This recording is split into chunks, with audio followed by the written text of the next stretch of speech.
In the 1880s, a journalist named Helen Campbell went undercover in Manhattan's tenements. She found women spending exactly 12 cents a day on food. Not because they were budgeting, because that's all they had. Here's what survival actually looked like for the working poor of New York. And hey, if stories like this help you drift off, maybe hit subscribe. Drop a comment telling me where you're listening from and what time it is there. I'm always curious who's out there in the dark with me. So settle in. Pull those covers up a bit. You're warm right now. Safe. Your stomach's probably not empty. That's worth remembering as we go back to a time when none of those things were guaranteed. The smell hits you before anything else. You're waking up in a tenement on the Lower East Side. Maybe Orchard Street. Maybe somewhere worse. The year is 1886, and the first thing your nose registers is boiling cabbage from the family downstairs. Then coal dust. Then something sharper underneath it all. Something you've stopped noticing because it never goes away. The privy in the courtyard. 20 families sharing it. Summer makes it unbearable, but even in winter that smell finds its way up. Your room is dark. Not dim. Dark. The bedroom where you sleep has no window, just walls on every side, maybe 8 feet by 8 feet, and a ceiling so low you could touch it without stretching much. There's a bed you share with your sister, or maybe your mother, or maybe both. The sheets were white once. Now they're the colour of old tea. Your eyes adjust slowly because there's nothing to adjust to. The only light comes from the front room, where a small window faces an air shaft. On good days, that window lets in a grey sort of glow. On bad days, it lets in the smell of the building across the shaft. Sometimes both. You sit up. Your back hurts. It always hurts now. 14 hours at the sewing machine yesterday, and another 14 waiting for you today. The treadle-powered kind, where your legs do all the work while your hands guide the fabric. By the end of a shift, your whole body feels like it belongs to someone else. Someone older. Someone who made a terrible mistake somewhere along the line. But here's the thing about being poor in 1880s New York. You don't get to feel sorry for yourself for long. There's no time. The clock is already running, and every minute you spend lying here is a minute you're not earning. So, you get up. The floorboards creak. They always creak. This building was thrown up fast and cheap 20 years ago, and it shows. The walls are thin enough to hear your neighbours arguing. The stairs sag in the middle from 1,000 feet wearing them down. Nothing in this place was built to last, including, if you're being honest, the people living in it. You make your way to the front room. This is where everything happens. Cooking, eating, working, living. Maybe 300 square feet for your whole family. There's a small coal stove against one wall, a table, a few chairs, a window that looks out onto the air shaft. Some families have it worse. The rooms facing the street cost more, so you're in the back, where the light never really reaches and the air never really moves.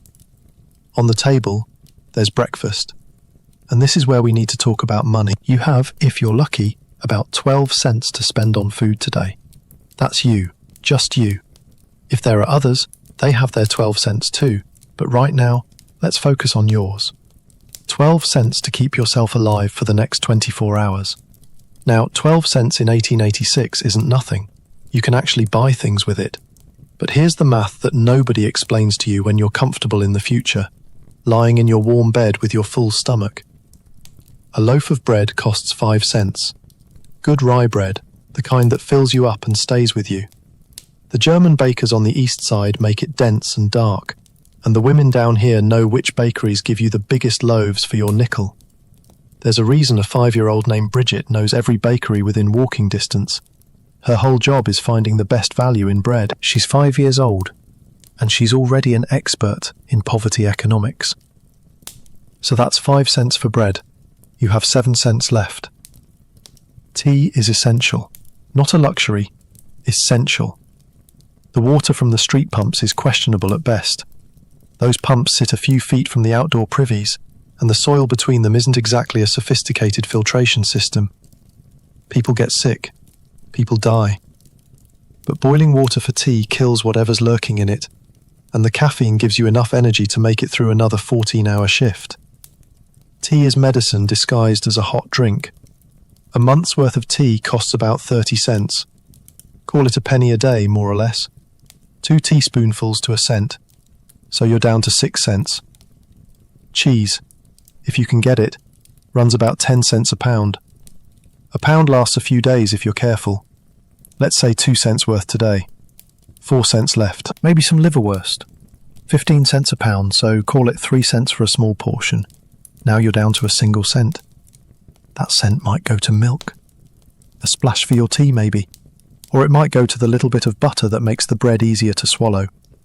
Or it might go to nothing at all, saved for tomorrow when you might need it more. That's your day. Bread, tea, a bit of cheese, a bit of meat if you're lucky, maybe some milk. No vegetables to speak of, no fruit, nothing fresh, nothing that costs time or fuel to prepare. And about that fuel, coal in 1886 New York costs maybe $5 or $6 a ton if you're buying wholesale. But you're not buying wholesale. You're buying by the scuttle, a small metal bucket's worth at a time, because you don't have $5 lying around, and you certainly don't have anywhere to store a ton of coal, even if you did. So you pay 12 cents for a scuttle, which works out to maybe $12 a ton, twice the wholesale price. This is the poverty penalty. Being poor costs more. You can't buy in bulk because you don't have the money up front. You can't get better rates because you don't have leverage. You can't save money by spending money because you don't have money to spend. Everything costs more when you have less. The landlord knows it. The coal merchant knows it. The grocer knows it. Everyone knows it, except the comfortable people uptown who write newspaper editorials about how the poor just need to manage their finances better. So you can't afford to cook. That's the brutal logic of it. Dried beans cost almost nothing per pound. They're nutritious, filling, cheap. But they need to simmer for 3 hours. 3 hours of coal burning. 3 hours of fuel you can't afford. By the time you've cooked your cheap beans, they're not cheap anymore. The fuel cost more than the food. This is why everyone lives on bread and tea. Not because they don't know better. Not because they're ignorant about nutrition. Because bread doesn't need cooking. Tea only needs boiling water. Cold cuts don't need heat at all. The cheapest foods in the grocery are actually the most expensive foods for the poor, because the poor can't afford to prepare them. An old German woman in one of these tenements tried to explain this once. She'd been trained as a cook in her younger days, back in the old country. She knew how to make soup from bones and scraps. 7 cents worth of ingredients could feed her for 2 days. But she was the exception. She had the knowledge and, more importantly, she had the time. Most people didn't have either. I try sometimes to teach, she told a visitor. I give some of my soup and they eat it and say it is good. But they cannot stop to do so much. That is fuss. That word, fuss. It keeps coming up in the records from this time. Cooking is fuss. Nutrition is fuss. Health is fuss. When you're working 14 hours a day just to earn enough for rent and bread, everything else becomes fuss. Everything else becomes a luxury you can't afford, including thinking about whether you're slowly starving yourself. Campbell found one woman whose story cut through all the statistics. She'd come to New York from Ireland when she was young. Orphan. No family. No connections. No safety net. She found work as a seamstress, making shirts. Good work, at first. In 1880, she could earn $1.75 for a dozen shirts. That's almost 15 cents per shirt. Not great, but livable. You could keep body and soul together on that. By 1886, the rate had dropped to 85 cents per dozen. That's about 7 cents per shirt. Less than half what it was 6 years earlier. Same work, same hours, same skill, half the money. The sewing machine was supposed to liberate workers, make things easier, increase productivity. And it did, in a way. It also meant that more people could do the work, which meant more competition, which meant lower wages. The machine didn't free the workers, it made them cheaper. This woman worked 14 hours a day, sometimes 18 during the busy season. Her fingers bled, her back permanently curved from hunching over the machine. And at the end of it, she was earning maybe $1 a day on good days, less on bad days. Not enough to live on, not really. Just enough to not quite die. Here's what Helen Campbell, our journalist, found when she tracked down the women in the shirt trade. Most of them were earning less than $5 a week for 70 or 80 hours of labour. That's about 7 cents an hour. That's what their time was worth. 7 cents to an hour of your life. The landlord wanted his rent. The grocer wanted payment for last week's bread. The coal merchant wanted cash up front. And at the end of the day, there wasn't enough. There was never enough. The math didn't work. It couldn't work. The system wasn't designed to let people like her survive. It was designed to extract their labour as cheaply as possible, and then discard them when they wore out. She told Campbell what happened next. How the foreman at one factory promised her better wages if she'd meet him after hours. How she refused at first.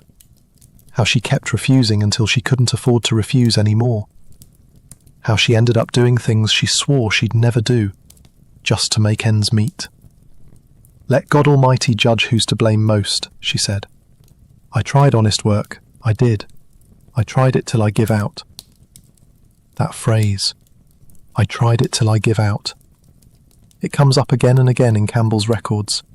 Women who tried, women who worked, women who did everything right and still ended up with nothing. The system wasn't broken. It was working exactly as designed. It just wasn't designed to help them. You're still in the tenement. Morning light is filtering through the air shaft window now. Grey light, thin light, but light. Your sister is stirring in the back room. She's younger than you, not yet worn down by the machine. Give her a few years. The work will find her too. Everyone ends up at the machine eventually, or at something worse. You cut a slice of rye bread, dense and dark, like you wanted. The German bakeries know what they're doing. You chew slowly because that's what you've learned to do. Make it last. Make your stomach think there's more coming. The tea is weak, 2 days old, but it's hot. That's something. On the table, next to the bread, there's a little notebook. Your mother kept it, or someone did, before you. Every cent accounted for, every expense tracked. Not because anyone's checking, but because that's how you survive. You need to know where the money goes. You need to know exactly how close to the edge you are. Last month, $22.95 earned. $10 for rent. That leaves $12.95 for everything else. Food, coal, light, soap, clothes, everything. $12.95 for 30 days. About 43 cents a day for 2 people. 21 cents each. That's actually better than some. You're doing well, relatively speaking. You have each other. You split the rent. Alone, you'd be paying most of your wages just to keep a roof over your head. The women who live alone are the ones who really suffer. Widows, orphans, women whose husbands drank themselves to death or got killed on the docks, or simply disappeared one day and never came back. They're trying to survive on the same wages but paying the same rent as a family. The math doesn't work. It can't work. Something has to give. Usually, it's food. One woman Campbell interviewed was spending less than 50 cents a week on food. 70 cents in a good week.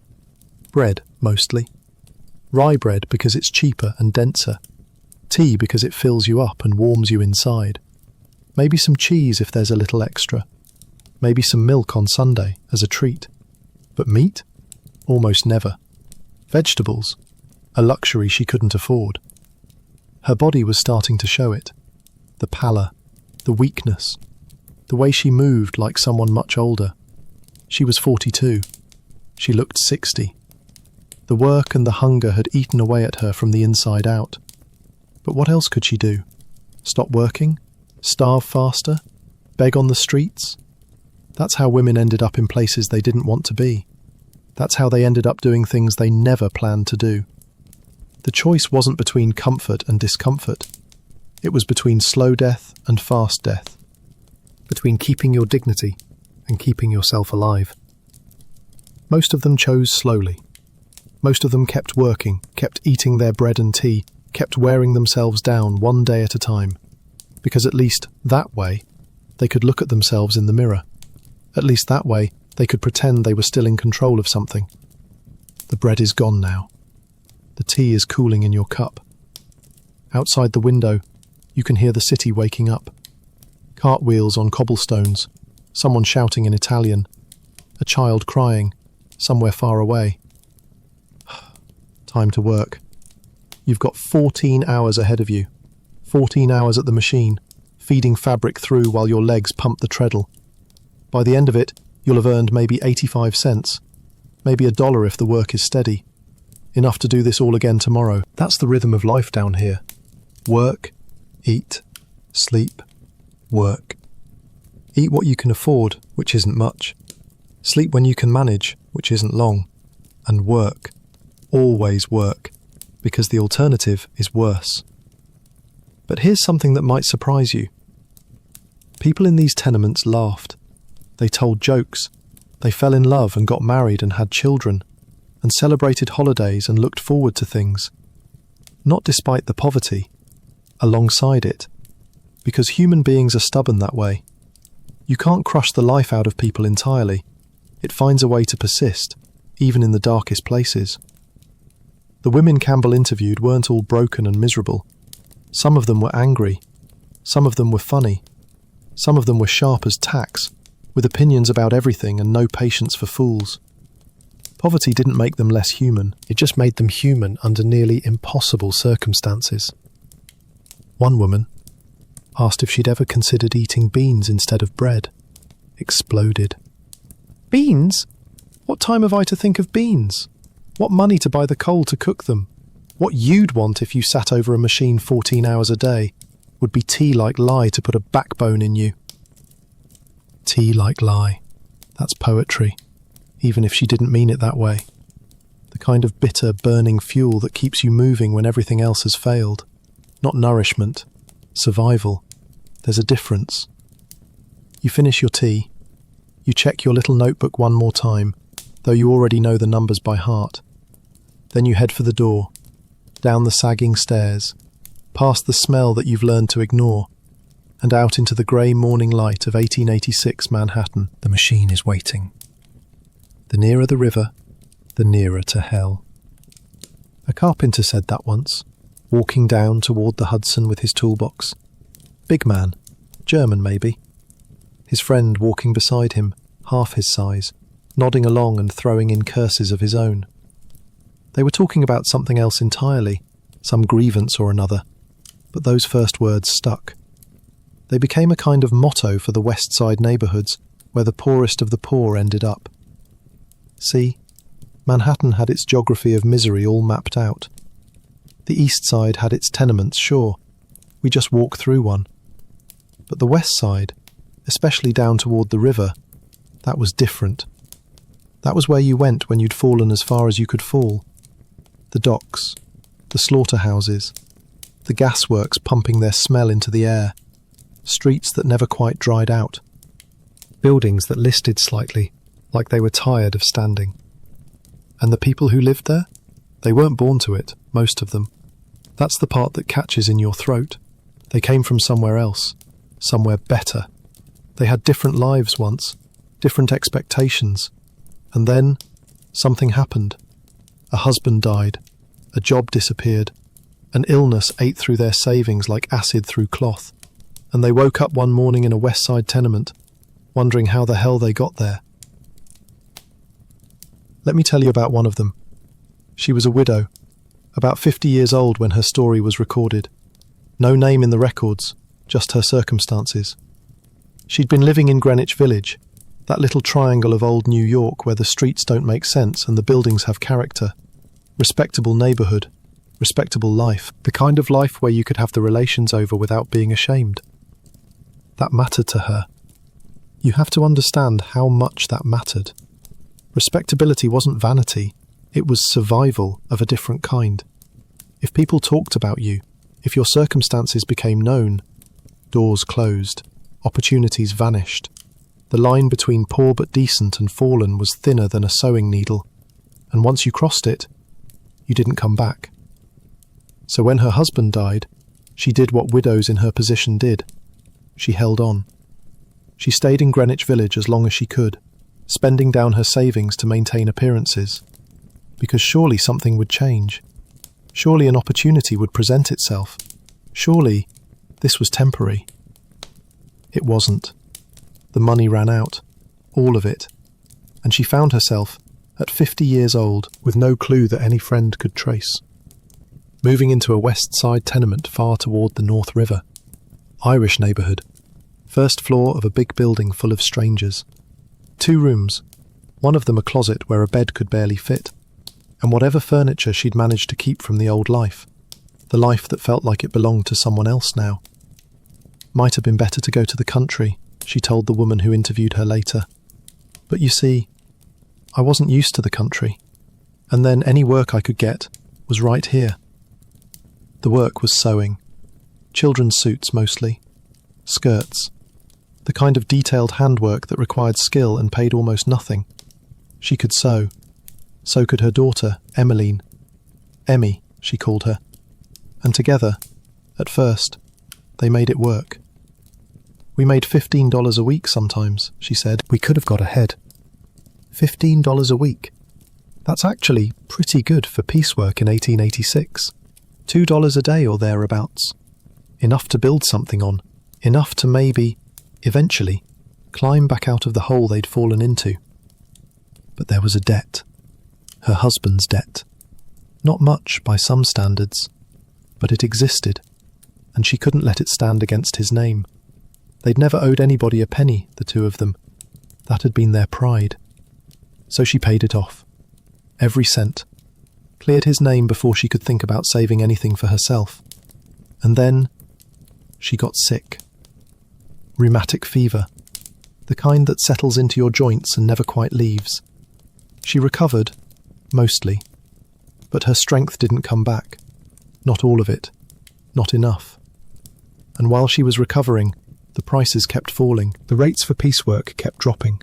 The same work that had paid $15 a week started paying less and less. By the time she was talking to that interviewer, Emmy was the one doing most of the earning. 12 hours a day at the machine, 14 more often. And the most she'd made for more than a year and a half was 85 cents a day. 85 cents. For 14 hours of work. That's about 6 cents an hour. That's what Emmy's time was worth. And on that, the two of them managed. I suppose we couldn't if I ever went out, the mother said, but I've had no shoes in 2 years. Let that land for a second. 2 years without shoes. Not because she didn't want them, because she couldn't afford them. Every time there might have been enough money for shoes, something else needed it more. Food, rent, coal, Emmy's shoes. Because Emmy had to go out, had to walk to work, had to be seen. The mother could stay inside. The mother could patch her old shoes with scraps from her dead husband's coat and keep along. But we never get ahead enough for me to have shoes and Emmy too. And she's the one that has to go out. Here's where the notebook comes in. This woman kept records, detailed records. Every cent that came in, every cent that went out. She'd done it even when she had plenty, she said. It was second nature. And now, living on the edge, that notebook was the only thing standing between her and total chaos. Take last month, she said. It had 27 working days. $22.95 earned. She knew the exact number, not rounded. $22.95. Out of that, $10 for rent, first thing. Always first, because without the roof, nothing else matters. She'd been in that building 11 years by then. They'd raised the rent on her twice in that time, $1 each time. Still, $10 a month for 2 rooms, first floor. Not the worst she could do. That left $12.95. For everything else. Food, coal, light, oil for the stove, soap for washing, paper, because they did want to see a paper sometimes, clothes, when clothes absolutely couldn't wait any longer. Everything that kept two human beings alive for a month had to come out of $12.95. She showed the interviewer her weekly expense book, 1 week's food spending, laid out in her careful handwriting. It was an expensive week, she said, almost apologetically. She'd bought a whole pound of butter at once, but it would last into the next week. So really, it balanced out. There's no meat, she said. We like it, but we only get a bit for Sundays, sometimes. And then, this detail, this small human detail that says more than any statistic. Emmy never wants much. Running a machine all day seems to take your appetite, but she likes clams. Clams. Because clams were cheap in New York, plentiful. You could get them fresh from the vendors near the docks. And twice that week, according to the notebook, they'd had clams. A small thing, a tiny luxury. But the mother remembered it, wrote it down, because Emmy liked clams. Now here's something the mother figured out on her own, and it saved them more than once. I happened to read in the paper a good while ago, she said, that you could make soup of the water the cabbage was boiled in, a quart of the water and a cup of milk and a bit of butter and some flour to thicken it. You wouldn't think it could be good, but it is, and it goes a good way. Cabbage water soup. The kind of recipe that only exists when you're too poor to throw anything away. The water you'd normally dump down the drain turned into something you can eat. It sounds desperate because it was desperate, but she wasn't ashamed of it. She was proud. She'd found a way to stretch nothing into something. How could 12 cents worth of coal do a week's cooking? She asked, answering a question nobody had posed. It couldn't. It didn't. So she'd found another way. A little oil stove, the kind that just boiled a kettle. Tea and bread and butter mostly. That's what they had. But a gallon of oil went a long way, and she could cook small things over it too. The washing still took coal, and she had to have soap and all that. But for daily cooking, the oil stove was the answer. I don't see how we could spend less, she said. I've learned to manage even with what we get now. And then, because even in poverty people find ways to help each other, she mentioned her neighbour. A German woman lived on the 4th floor, fell on the ice last winter and sprained her ankle. The widow and Emmy had looked after her until she could walk again, and now the German woman wouldn't mind talking about how she managed, if the interviewer wanted to go up. But before we climb those stairs, there's something else you need to know. Something that makes this whole story burn a little brighter, or darker, depending on how you look at it. While this widow was patching her shoes with scraps of her dead husband's coat, while Emmy was working 14 hours for 85 cents, while they were eating cabbage water soup and counting every penny in a notebook, the professional economists of the day were explaining why there was no poverty problem in America. They had numbers. They loved their numbers. In 1860, they said, the property of this country, equally divided, would have given every man, woman and child $514 each. In 1870, that share would have been $624. In 1880, $814. And in 1886, the year our widow was counting her pennies, the economists estimated that an equal division would give everyone over $900. What madness, they said, to talk of suffering when this flood of wealth pours through the land. You see the trick, right? The per capita calculation. Divide the total wealth of the country by the total population and pretend that means something. As if a factory owner's millions and a seamstress's pennies averaged out to everyone being comfortable. As if wealth was actually distributed, instead of pooled at the top. The majority are perfectly comfortable, the economists wrote. Admitting that the lowest class suffer, it is chiefly crime, drunkenness and such that brings the suffering. Crime, drunkenness. Their own moral failings. That's why people were poor. Not the 7 cents an hour, not the rent that ate half their wages, not the coal that cost twice as much because they couldn't buy in bulk. No, they were poor because they deserved to be poor, because they'd made bad choices, because they weren't trying hard enough. The widow in her tenement, patching her shoes and counting her cabbage water, had never been drunk in her life, had never committed a crime, had worked and saved and done everything right. And here she was anyway. Let us see how comfortable, Helen Campbell wrote, after hearing story after story like this one. Let us see. Meanwhile, uptown, people read the Economist's reports and nodded and felt reassured. The poor were taken care of. The system worked. Anyone who said otherwise was exaggerating, or lying, or trying to stir up trouble. It's easier to believe that than to look at the numbers in a widow's notebook.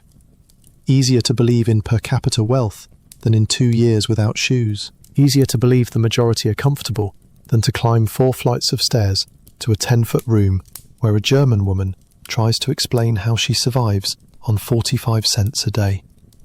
But we're going to climb those stairs in a minute. First, one more detail about the widow. One more small thing that says everything about how people lived. This week was an expensive one, she'd said about her food budget, because she bought butter all at once, and they had to have the scissors sharpened. The scissors sharpened. 5 cents. When you're living on $12.95 a month for everything, 5 cents for scissors sharpening goes in the notebook. 5 cents matters. And she felt the need to explain it, to justify it, because it made the week look expensive, even though sharp scissors meant faster work, which meant more pieces finished, which meant more money earned. The 5 cents would pay for itself, she knew that, but still, it felt like an extravagance. There would have been 5 cents for wood too, she added, but they're building down the street, and one of the boys upstairs brought me a basket full of bits, scraps of wood from a construction site, free fuel, a small gift from a neighbour boy who'd thought of her. That's how you survived, not just by counting pennies, but by being part of a community that looked out for each other. The boy didn't have to bring her that wood, he just did, because that's what you did. The widow's rooms were on the 1st floor, the German woman's were on the 4th, and between them, in the hallways and on the stairs, a whole building full of people doing the same thing, counting the same pennies, making the same calculations, trying to figure out how to make nothing stretch into something. The stairs were a grade below the first building in cleanliness. Children everywhere, swarming in the halls, on the steps, the smell of a defective sink on one of the landings, the kind of smell that got into everything and never quite washed out. But up on the 4th floor, in that 10-foot square room with its one window, there was something different. Spotless. Every inch of that tiny space was clean, scrubbed and ordered and maintained with the kind of fierce pride that poverty couldn't touch. The German woman kept it that way. 65 years old, working for day wages when her body would let her, earning maybe $2.70 a week. And still, her room was immaculate. "Why not?" she said, when the interviewer commented on it, as if the question itself was strange, as if there was any other way to live. She was ready to talk, ready to explain her whole economy, how every cent worked, how every decision got made. And she had more to say than just her own story, because she bought food every day for the sick girl downstairs, the one who couldn't go out anymore. And that was another story entirely. But we'll get to her. Right now, you're climbing those stairs, 4 flights, past the smell of the broken sink, past the children who've learned to flatten themselves against the wall when adults come through. Your bed is waiting for you, warm and soft, in a future that hasn't happened yet. But for now, you're here, in 1886, on the west side, nearer to the river, nearer to hell. The 4th floor. You've climbed past the broken sink on the 2nd landing, past the children who scatter when they see a stranger, past doors that stay closed, hiding whatever's behind them. And now? You're standing in front of a room that's maybe 10 feet by 10 feet. 1 window, 1 woman. 65 years old. And it's clean. Not just tidy, clean. The kind of clean that takes effort when there's no running water in the building, when every drop has to be hauled up 4 flights of stairs. The floor is scrubbed. The window actually lets in light. There's a small stove in the corner, and a saucepan on it, and something that smells like it might actually be food. Why not? The old woman says when you notice. That's her whole explanation. Why not? As if there's no other way to live. As if poverty is one thing and filth is another, and she refuses to let them be the same thing. Her name doesn't appear in the records, just her age, her circumstances, her words in that thick German accent that the interviewer tried to capture on paper. "I tells you mine," she said, "and more too. So let's listen." She earns 45 cents a day, sometimes 50, when she can work, which isn't every day anymore. Her body doesn't cooperate like it used to. 65 years is a lot of years, especially when most of them have been spent in labour of one kind or another. "If I were quick as a girl," she said, "I could save much. But I have 65 year. How shall I be quick?" So her week brings in maybe $2.70, sometimes a little more, sometimes less. Call it $10 a month on average, 12 on a good month. Out of that, $3 goes to rent. For this 10-foot room on the 4th floor of a building that smells like a broken sink. $3. And she has it better than some. That leaves $7 for everything else. Now, watch how she does it. Bread first. Rye bread, because that is stronger as your fine wheat. Not white bread, the kind that puffs up pretty and leaves you hungry an hour later. Rye, dense, dark. The bread that German immigrants knew from the old country. The bread that fills your stomach and stays there. 5 cents a loaf. A loaf lasts a day and some of the next if she's careful. Tea. Always tea. 30 cents buys a month's worth, which works out to a penny a day. She used to drink beer back in Germany. Everyone did. But American beer is different. She'd watched women drink it and descend, get tipsy, lose themselves. So she switched to tea. Tea is American, she said, meaning tea is what you drink here if you want to stay respectable. Cheese when she has it. 10 cents a pound. A pound lasts a week if she's not greedy. Liverwurst sometimes. 15 cents a pound. The best value for meat, or something close to meat. 1 pound can stretch 7 days if you slice it thin enough. Sugar. A pound, sometimes 2, for the tea. Butter? No, never butter. Milk? Once a week, a cent's worth on Sunday, as a treat. That's her diet. Bread, tea, cheese, liverwurst when she can manage it, sugar in the tea, milk on Sunday. Add it up, and it comes to maybe 50 cents a week for food, 60 on a high week. But here's the thing she mentioned next, and it's the part that sticks with you. "I eat not ever all I could," she said, "for I must be warm a little." She's choosing between food and heat every day. The coal costs money, and the cold is real, and her old body feels it in ways it didn't used to. So she eats less than she could, less than her body wants, because she has to save something for the stove, for the warmth that keeps her alive through the winter nights. And then there are shoes. "It is bad to be big as I," she said, "for shoes not last." She's a large woman, her feet are large. The shoes wear out faster, and replacing them takes money she doesn't have. So she patches, she makes do. She walks carefully to preserve what little soul is left. But here's where it gets strange. Or maybe not strange, maybe human. "I thank the good God," she said, "only that there is no more Hans or Lisa or any to be hungry with me. It is good they go." Her family is dead. Her husband, her daughter Lisa, others maybe. The records don't say.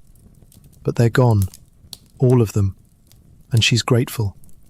Not because she didn't love them, because she did, because watching them starve would have been worse than starving alone. Because feeding herself is hard enough without having to look into the eyes of someone who depends on you and tell them there's nothing more to give. It is good they go. That's poverty talking.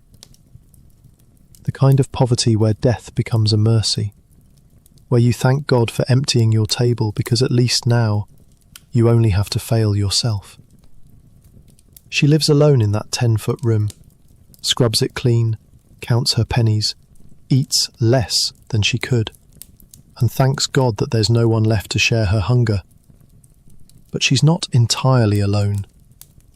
There's a girl downstairs, young woman really, sick, can't go out anymore. Someone the German woman has taken under her wing, in whatever way a 65-year-old living on $7 a month can take anyone under anything. You buy for someone else, the interviewer said, prompting her. Oh yes, the German woman replied, but she will die soon, and care not. That bluntness, that German directness. The girl is dying, and the German woman knows it, and there's no point pretending otherwise. Death is coming. The only question is what happens between now and then. It is the kind of that care, she continued. The children, 16 and 18, and cannot earn. So there's a household downstairs, a dying mother, an old grandfather, children old enough to work but not working, for reasons the records don't explain. Maybe there's no work to be had. Maybe they're needed at home. Maybe they're sick too. Whatever the reason, they're not earning, and the mother can barely keep them alive. She sews all day on the machine, the German woman explained. It is babies' cloaks. So bright and nice. Baby cloaks. The fancy kind that wealthy mothers buy for their infants. 2 linings, a cape, cuffs with scalloped edges. Everything stitched and bound and hemmed. The work is precise. It has to be. Rich people notice the details. In 2 days she will make 3. For see, there is 2 linings and cape and cuff is all scallop, and she must stitch first and then bind and hem. All is hem all over inside. So nice. And she makes them so nice. The German woman was almost admiring the quality of the work, the skill required. This sick girl, dying by inches, was producing beautiful things. Things that would keep some wealthy baby warm. Things that would be praised and admired in parlours uptown. But $8 a dozen is all. $8 for 12 cloaks. That's 66 cents each for something that required 2 days to make 3 of them. Do the math. 2 days equals about 16 working hours, minimum. 3 cloaks equals about $2. That's 12.5 cents an hour for work that demanded real skill, real precision, real craftsmanship. And she couldn't even maintain that pace. It is a week for 9, the German woman said, and so she set not more as $5, because she is sick and must stop. 9 cloaks a week, $6 worth of work at the going rate, but the girl was too sick to finish them all. She'd earn maybe $5 instead, and out of that $5, she had to pay rent. $5.50 a month, more than a week's wages just for the room. The math doesn't work. It can't work. And there is the grandfather that is old, the German woman continued, and a kinder, and she all must live. An old man who can't work, a child who can't work, a dying mother who's the only one bringing in money. $5 a week on a good week, $5.50 for rent.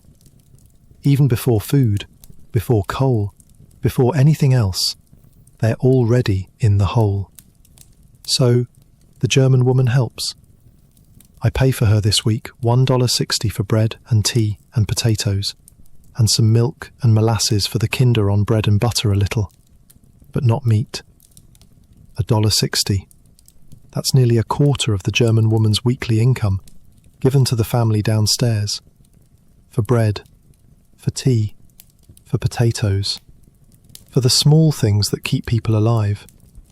Molasses for the children to spread on their bread, because butter is too expensive, and you need something to make plain bread go down. But not meat. Even with the German woman's help, there's no meat. The grandfather eat too much, the German woman added. But how shall one help it? An old man with an appetite. Maybe his mind is going. Maybe he doesn't understand how little there is. Maybe he's just hungry, the way old bodies get hungry, and no one has the heart to tell him to stop. So he eats, and the children go a little hungrier, and the sick mother slices thinner, and the German woman upstairs digs a little deeper into her $7 a month. How shall one help it? That's not a question. That's a surrender. There is no way to help it. The old man will eat what he eats. The children will go without. The mother will die eventually. And then what? What happens to the grandfather and the children when there's no one left to sew baby cloaks? The rest is closed for all, the German woman said. Meaning, the future is sealed. Meaning, there's no way out. Meaning, this is how it ends. But there is no shoes for the kinder, she added, and I see not if there will be shoes. The children have no shoes. Winter is coming. Or maybe it's already here. And somewhere in a West Side tenement, there are children aged 16 and 18 whose mother is dying, whose grandfather eats too much, and who don't have shoes. How shall it be? Another non-question.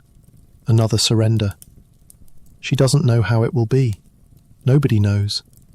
The shoes will come or they won't. The children will manage or they won't. The mother will live a little longer, or she won't. And the German woman will keep climbing those stairs, keep buying bread and tea and potatoes for the family downstairs, keep scrubbing her own little room clean, keep eating less than she could, so she can stay a little warm. Because what else is there to do? She could stop. She could keep that $1.60 for herself, buy some butter, buy a little meat, eat until she was full for once. Nobody would blame her. She barely has enough for herself. Taking care of another family when you're 65 years old and earning $2.70 a week isn't noble. It's crazy. But she does it anyway. Maybe because she remembers Lisa. Maybe because she remembers Hans. Maybe because she knows what it feels like to watch someone you love starve, and she can't stand to see it happening again, even to strangers. Maybe because this is who she is. This is who poverty made her. Not broken, not hard, just clear. Clear about what matters. Clear about what you do when there's almost nothing left to give. You give anyway. $1.60 a week. For bread and tea and potatoes. For children who have no shoes. For a dying woman who makes beautiful baby cloaks that wealthy mothers buy for their infants uptown. For an old man who eats too much because how shall one help it? The German woman is standing in her clean little room, her saucepan on the stove, her window letting in what little light the air shaft provides. She's told her story, explained her numbers, shown how it's possible to live on almost nothing if you're careful, if you're disciplined, if you've got 65 years of practice at wanting less than you need. And now she's going to go downstairs and check on the sick girl. See how the baby cloaks are coming along. Maybe bring some soup from that saucepan, if there's enough to share. The interview is over. The numbers are recorded. The story is told. But the story isn't over. Tomorrow, the German woman will wake up in her 10-foot room and count her pennies again.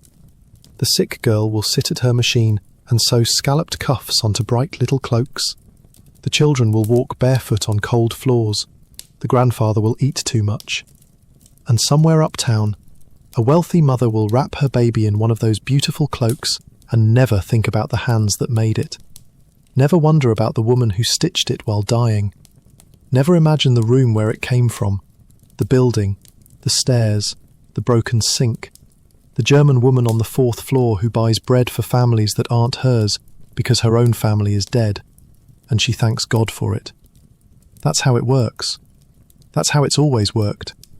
The people at the top and the people at the bottom, connected by thread and fabric and money that flows only one direction. The cloak costs maybe $5 in a shop uptown. The girl who made it earns 66 cents. The difference went to the middleman, the factory, the landlord, the system. Everyone got their cut, except the hands that did the work. $8 a dozen. That's the price of skill. That's the price of dying. And somewhere in your future, in your warm bed, you're maybe half asleep by now. Your stomach is full. Your feet are warm. You've never had to choose between food and heat.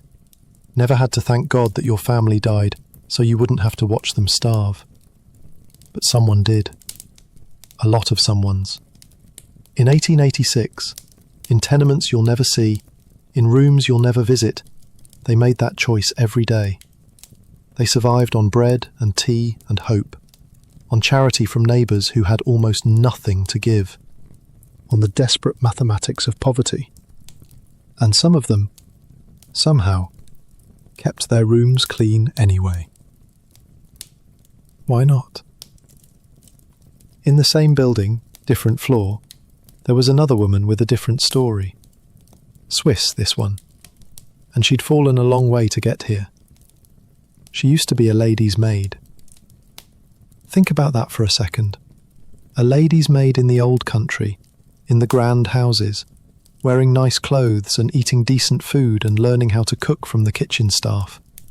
That was her life once. Service, sure, but comfortable service. The kind where you sleep in a real bed and eat at a real table and know where your next meal is coming from. Then she came to America, met a man, got married, and he drank. Not a little, a lot. The kind of drinking that eats through savings like fire through paper. Everything she'd saved from her years in service, gone. Everything she earned while married, gone. Down his throat and out the other end, and nothing to show for it but empty bottles and broken promises. By the time the records caught up with her, she was old, too old for household service anymore, which she still ranked as the most comfortable and most profitable work a woman could do. Her body couldn't handle the lifting, the stairs, the long days on her feet, so she'd found other work, factory work, the kind that doesn't care how old you are, as long as your fingers still move. She sewed buckles onto suspenders. $2 a week. That's what her time was worth now. $2 for however many hours they'd give her. The woman who used to serve in grand houses, who used to eat proper food and sleep in a proper bed, was ending her days attaching metal to elastic in a factory that probably smelled like machine oil and desperation. But here's the thing about her, the thing that set her apart from almost everyone else in that building. She could cook. Not just boil water for tea, actually cook. She'd learned as a child, back in Switzerland, and she'd never forgotten. And when the interviewer came to her room, there was a saucepan on her tiny stove, and something inside it smelled like actual food. "All this in the saucepan is 7 cents, she said. 7 cents. She broke it down. 3 cents for bones and some bits that the kind butcher threw in. The rest went to vegetables and barley. And that 7 cents of ingredients made enough soup to feed her for 2 days. I have lentils too, she continued. Yes, and beans, and plenty things to flavour. Lentils, beans, vegetables, barley, real food, actual nutrition, the kind of stuff that builds muscle and keeps bones strong, and gives you energy that doesn't crash an hour later. She was living on less than $1 a week for food, and she was eating better than most people spending twice that. And for Sunday, she bought rye bread and coffee. Not tea. Never tea. "Oh no," she said. "Tea is so wicked. It make handshake and head fly all round." The caffeine, she meant. The jitters. The way tea could make your hands tremble and your thoughts scatter.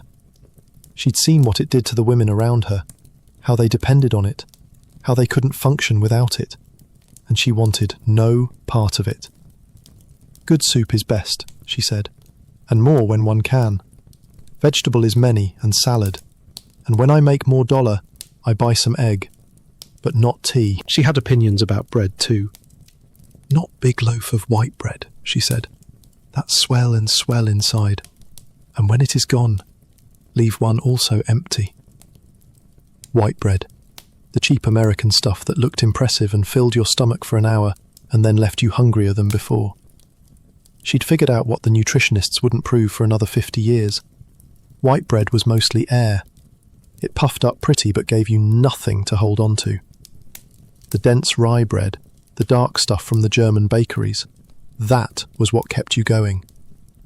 She tried to teach the others. That was maybe the saddest part. I try sometimes to teach, she said. I give some of my soup and they eat it and say it is good. But they cannot stop to do so much. That is fuss. There's that word again. Fuss. The same word the other women used, the same dismissal. Yes, your soup is good. Yes, we can taste that it's better than what we're eating, but we can't do what you do. We don't have the time. We don't have the energy. We don't have the knowledge. And honestly, even if we did, we probably still wouldn't do it. Because after 14 hours at the machine, the last thing anyone wants is more work. I would teach many, she said, but they like it not. They want only the tea. Always the tea. And here's where we have to talk about tea. Really talk about it. Because it wasn't just a drink in these tenements. It was something more. Something darker. Something that kept the whole system running. A visitor asked one of the sewing women a reasonable question once. If you all clubbed together, couldn't one cook for you? Make good soup and oatmeal and things that are nourishing. You would be stronger then.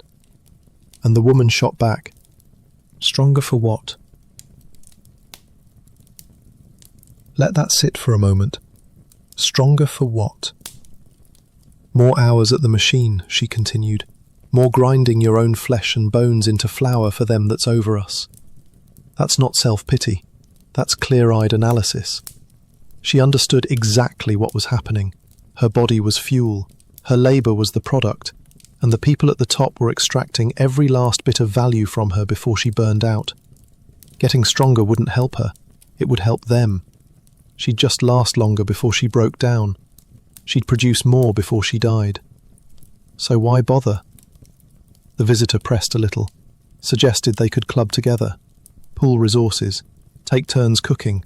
Surely, that would make sense. Mum, the woman said, and you can hear the weariness in it, the patience wearing thin. It's easy to see you mean well, and I won't say but what you know more than some that comes around. What you're talking about? Club. We might. I'm not denying it could be done. If there was time. But who of us has the time? Even if she the will. She wasn't wrong. The math didn't work. 14 hours at the machine. Commute time on top of that. Sleep when you could grab it. Cooking took time. Shopping took time. Organising a collective kitchen for a building full of exhausted women took time. That none of them had. And then she added something that explained a lot. I was never much hand for cooking. We'd tea and bread and a good bit of fried beef or pork maybe, when my husband was alive and at work. He cared not for fancy things like beans and such. When her husband was alive. When there was a man's wage coming in. Even then, they didn't cook much. Tea and bread and fried meat when they could afford it. That was the tradition. That was what she knew. Learning to cook at this point, after decades of doing it one way, felt impossible. Even if she had the time, she didn't have the will. It's the tea that keeps you up, she said, and as long as I can get that, I'll not bother about beans. Tea keeps you up. That was the key. The sewing machine required alertness, 14 hours of focus, guiding fabric under a needle that would happily punch through your finger if you let your attention wander. You couldn't do that work groggy. You couldn't do it sleepy. You needed something to sharpen your mind, to push through the exhaustion, to keep your eyes open and your hands steady when every part of you wanted to collapse. Tea did that. The caffeine, the warmth, the ritual of it, cup after cup throughout the day.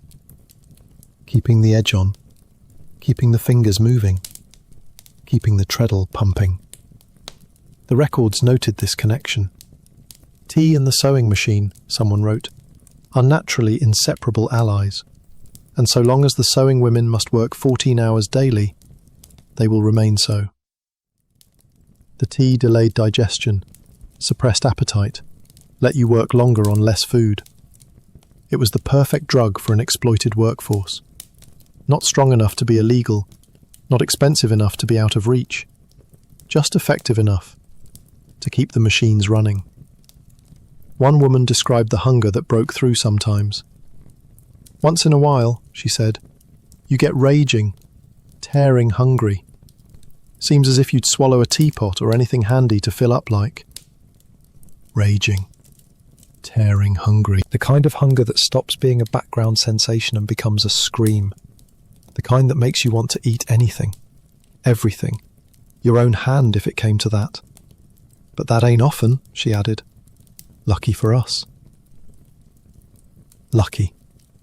She called it lucky that she was usually too tired and too caffeinated to notice how hungry she was. Lucky that the tea suppressed her appetite enough to make the bread and butter seem like enough. Lucky that her body had learned to expect nothing and be grateful for less. The Swiss woman in her room, with her 7-cent soup and her opinions about white bread, was the exception. She'd escaped the tea trap through knowledge and discipline, and maybe just sheer Swiss stubbornness. She ate real food on less money than her neighbours spent on bread and tea, and she was probably healthier for it, but she couldn't teach them. They didn't want to learn. The tea had them, and they had the tea, and together they kept the machines running. There's something almost elegant about it, in a horrible way. A self-sustaining system. Work 14 hours, get paid barely enough to live, spend what you have on food that doesn't nourish, and tea that keeps you working. Stay too tired and too hungry to change anything. Repeat, until you can't anymore. The economists uptown could write their papers about per capita wealth. The factory owners could congratulate themselves on efficiency. The landlords could raise the rent another $1.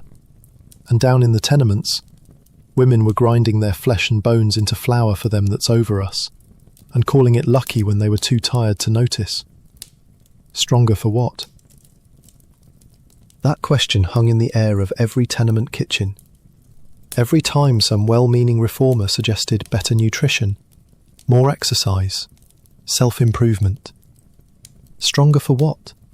So we can work more hours? So we can produce more goods? So we can make more money for people who already have more than they need? The system didn't want healthy workers. It wanted cheap workers. Workers who would accept 7 cents an hour and be grateful. Workers who would drink tea instead of eating meals because tea cost less. Workers who would wear out and be replaced by the next wave of immigrants willing to do the same. The Swiss woman understood this. The sewing women understood this. Everyone in those buildings understood this.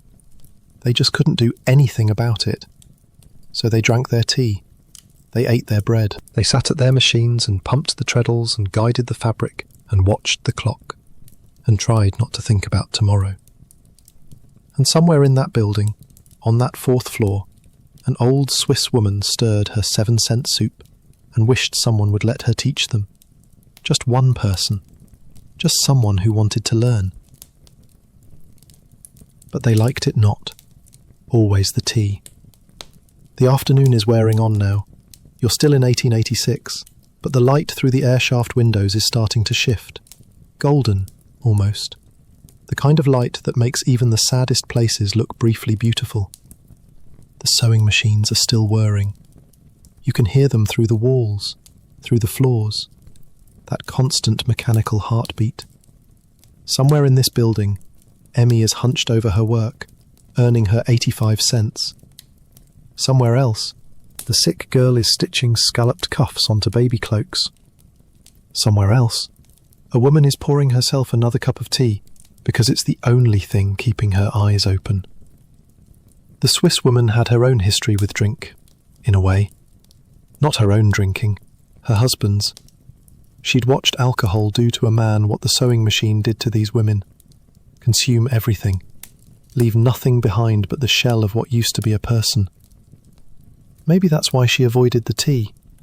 Maybe she saw something familiar in the way her neighbours depended on it, the way they couldn't start the day without it, the way they got irritable when the pot ran dry, the way it had become not a choice but a necessity, woven so deeply into their lives that they couldn't imagine functioning without it. She'd already lost one life to a man who couldn't stop drinking. She wasn't about to lose another to a pot that couldn't stop boiling. So she made her soup instead. Bones and vegetables and barley simmering away on her little stove. Real food. Actual nourishment. The kind of meal you could feel working inside you, building you up instead of just keeping you awake long enough to work yourself into the ground.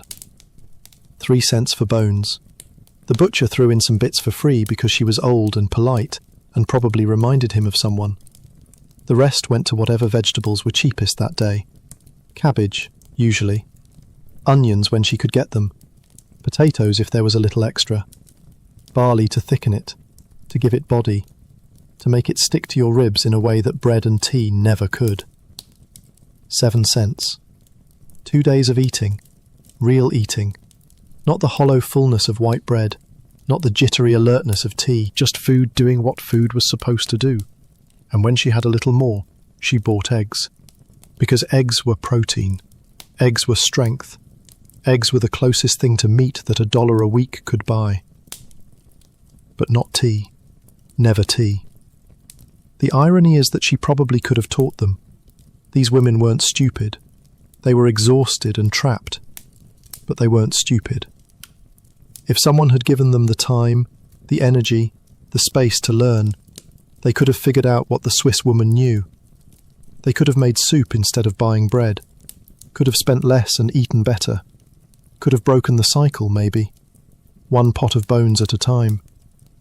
But nobody was giving them that time. That was the whole point.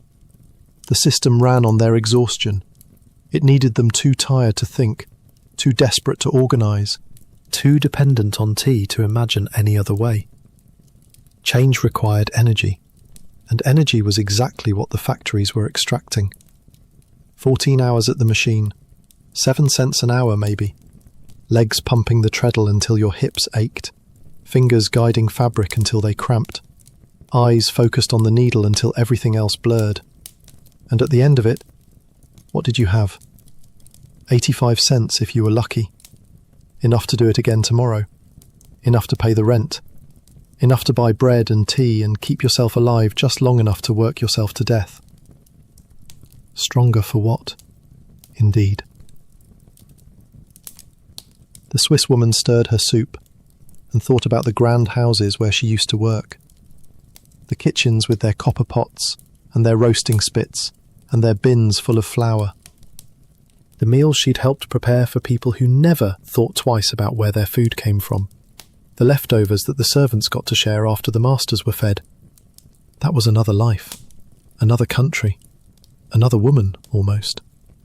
The one who stood in this tenement room, with her 7-cent soup and her $2 wage, bore little resemblance to the girl who'd learned to cook in a Swiss kitchen 40 years ago. But the knowledge remained.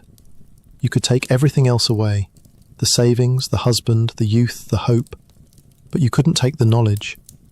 She still knew how to make something from nothing, still knew which bones had the most flavour, which vegetables stretched the furthest, which combinations made the difference between surviving and actually living, and she would have taught anyone who wanted to learn.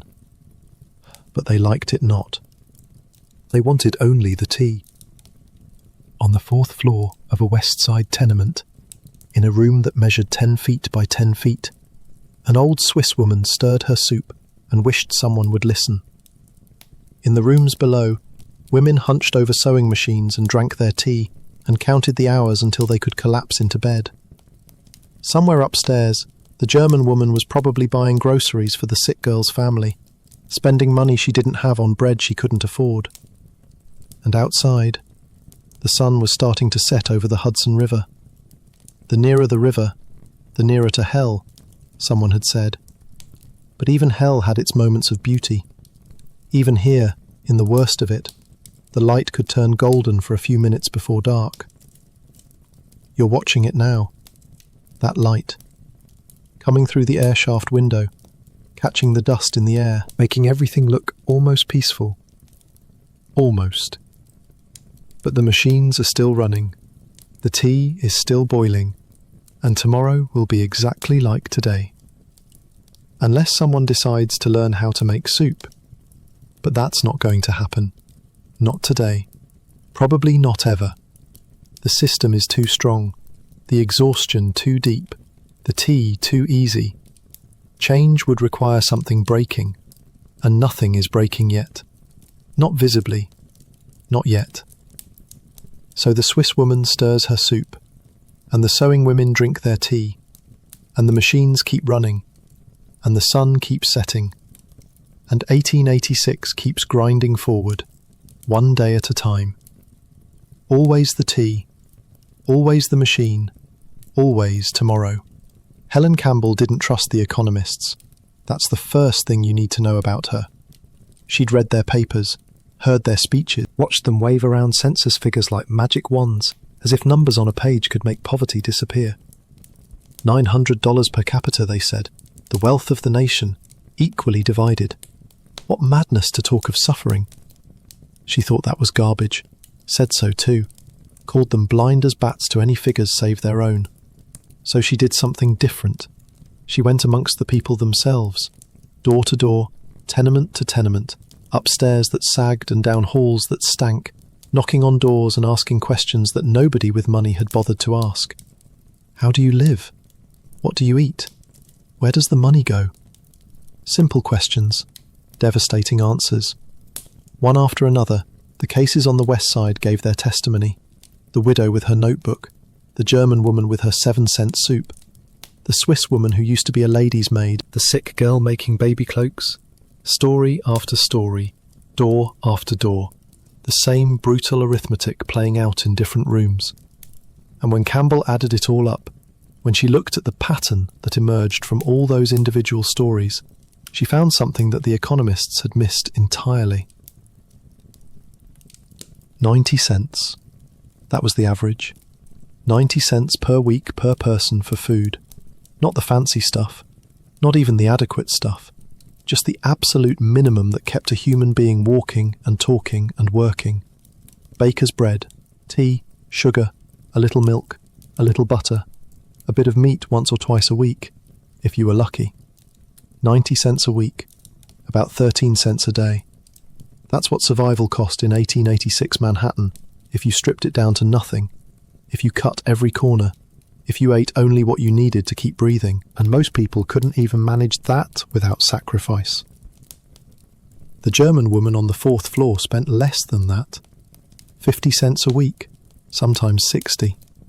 She did it by eating less than she could, by choosing warmth over food, by thanking God that her family was dead so she didn't have to watch them starve.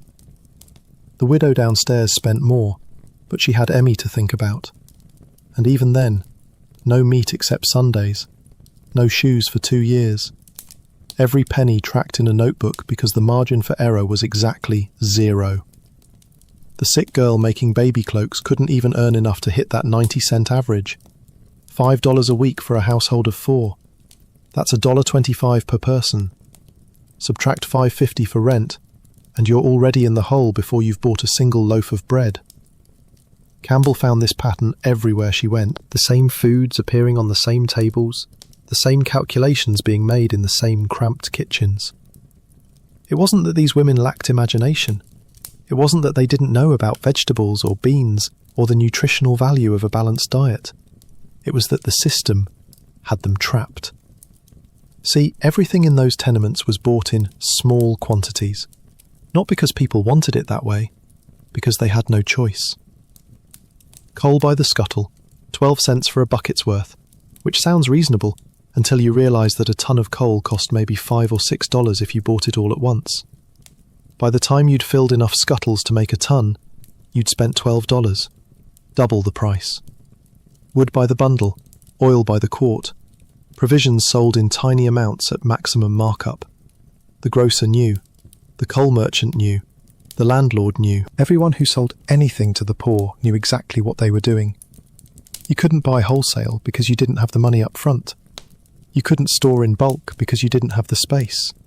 You couldn't plan ahead, because you never knew if next week would bring work or illness, or some new disaster that ate through whatever you'd managed to save. So you paid more for less.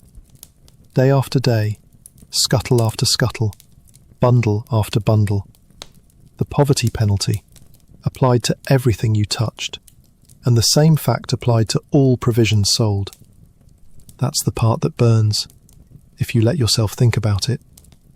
The sellers knew they were extracting extra profit from people who could least afford it. They knew the math. They knew that selling coal by the scuttle meant double the profit per tonne. They did it anyway, because the poor would pay it, because the poor had to pay it, because when the alternative is freezing, you'll pay whatever they ask. Campbell tracked all of this, documented it, wrote it down in careful columns, the same way the widow wrote in her notebook. Receipts for everything, testimony from everyone. Not fanciful pictures, she insisted, just the truth, as it actually existed in the tenements. And the truth was simple. The system was designed to extract wealth from the people who had the least of it. But the West Side wasn't the only side. Manhattan had two sides to its poverty, and they were different in ways that mattered. The West Side, down toward the Hudson, that was Irish territory mostly. Dockworkers' families, day labourers, the carpenter who said the nearer the river, the nearer to hell. That whole stretch of misery from the slaughterhouses north to the edge of respectable neighbourhoods. The East Side was different. Denser, for one thing, more packed. The tenements there weren't just buildings, they were cities within cities, stacked 5 and 6 stories high, crammed with families in every available inch of space.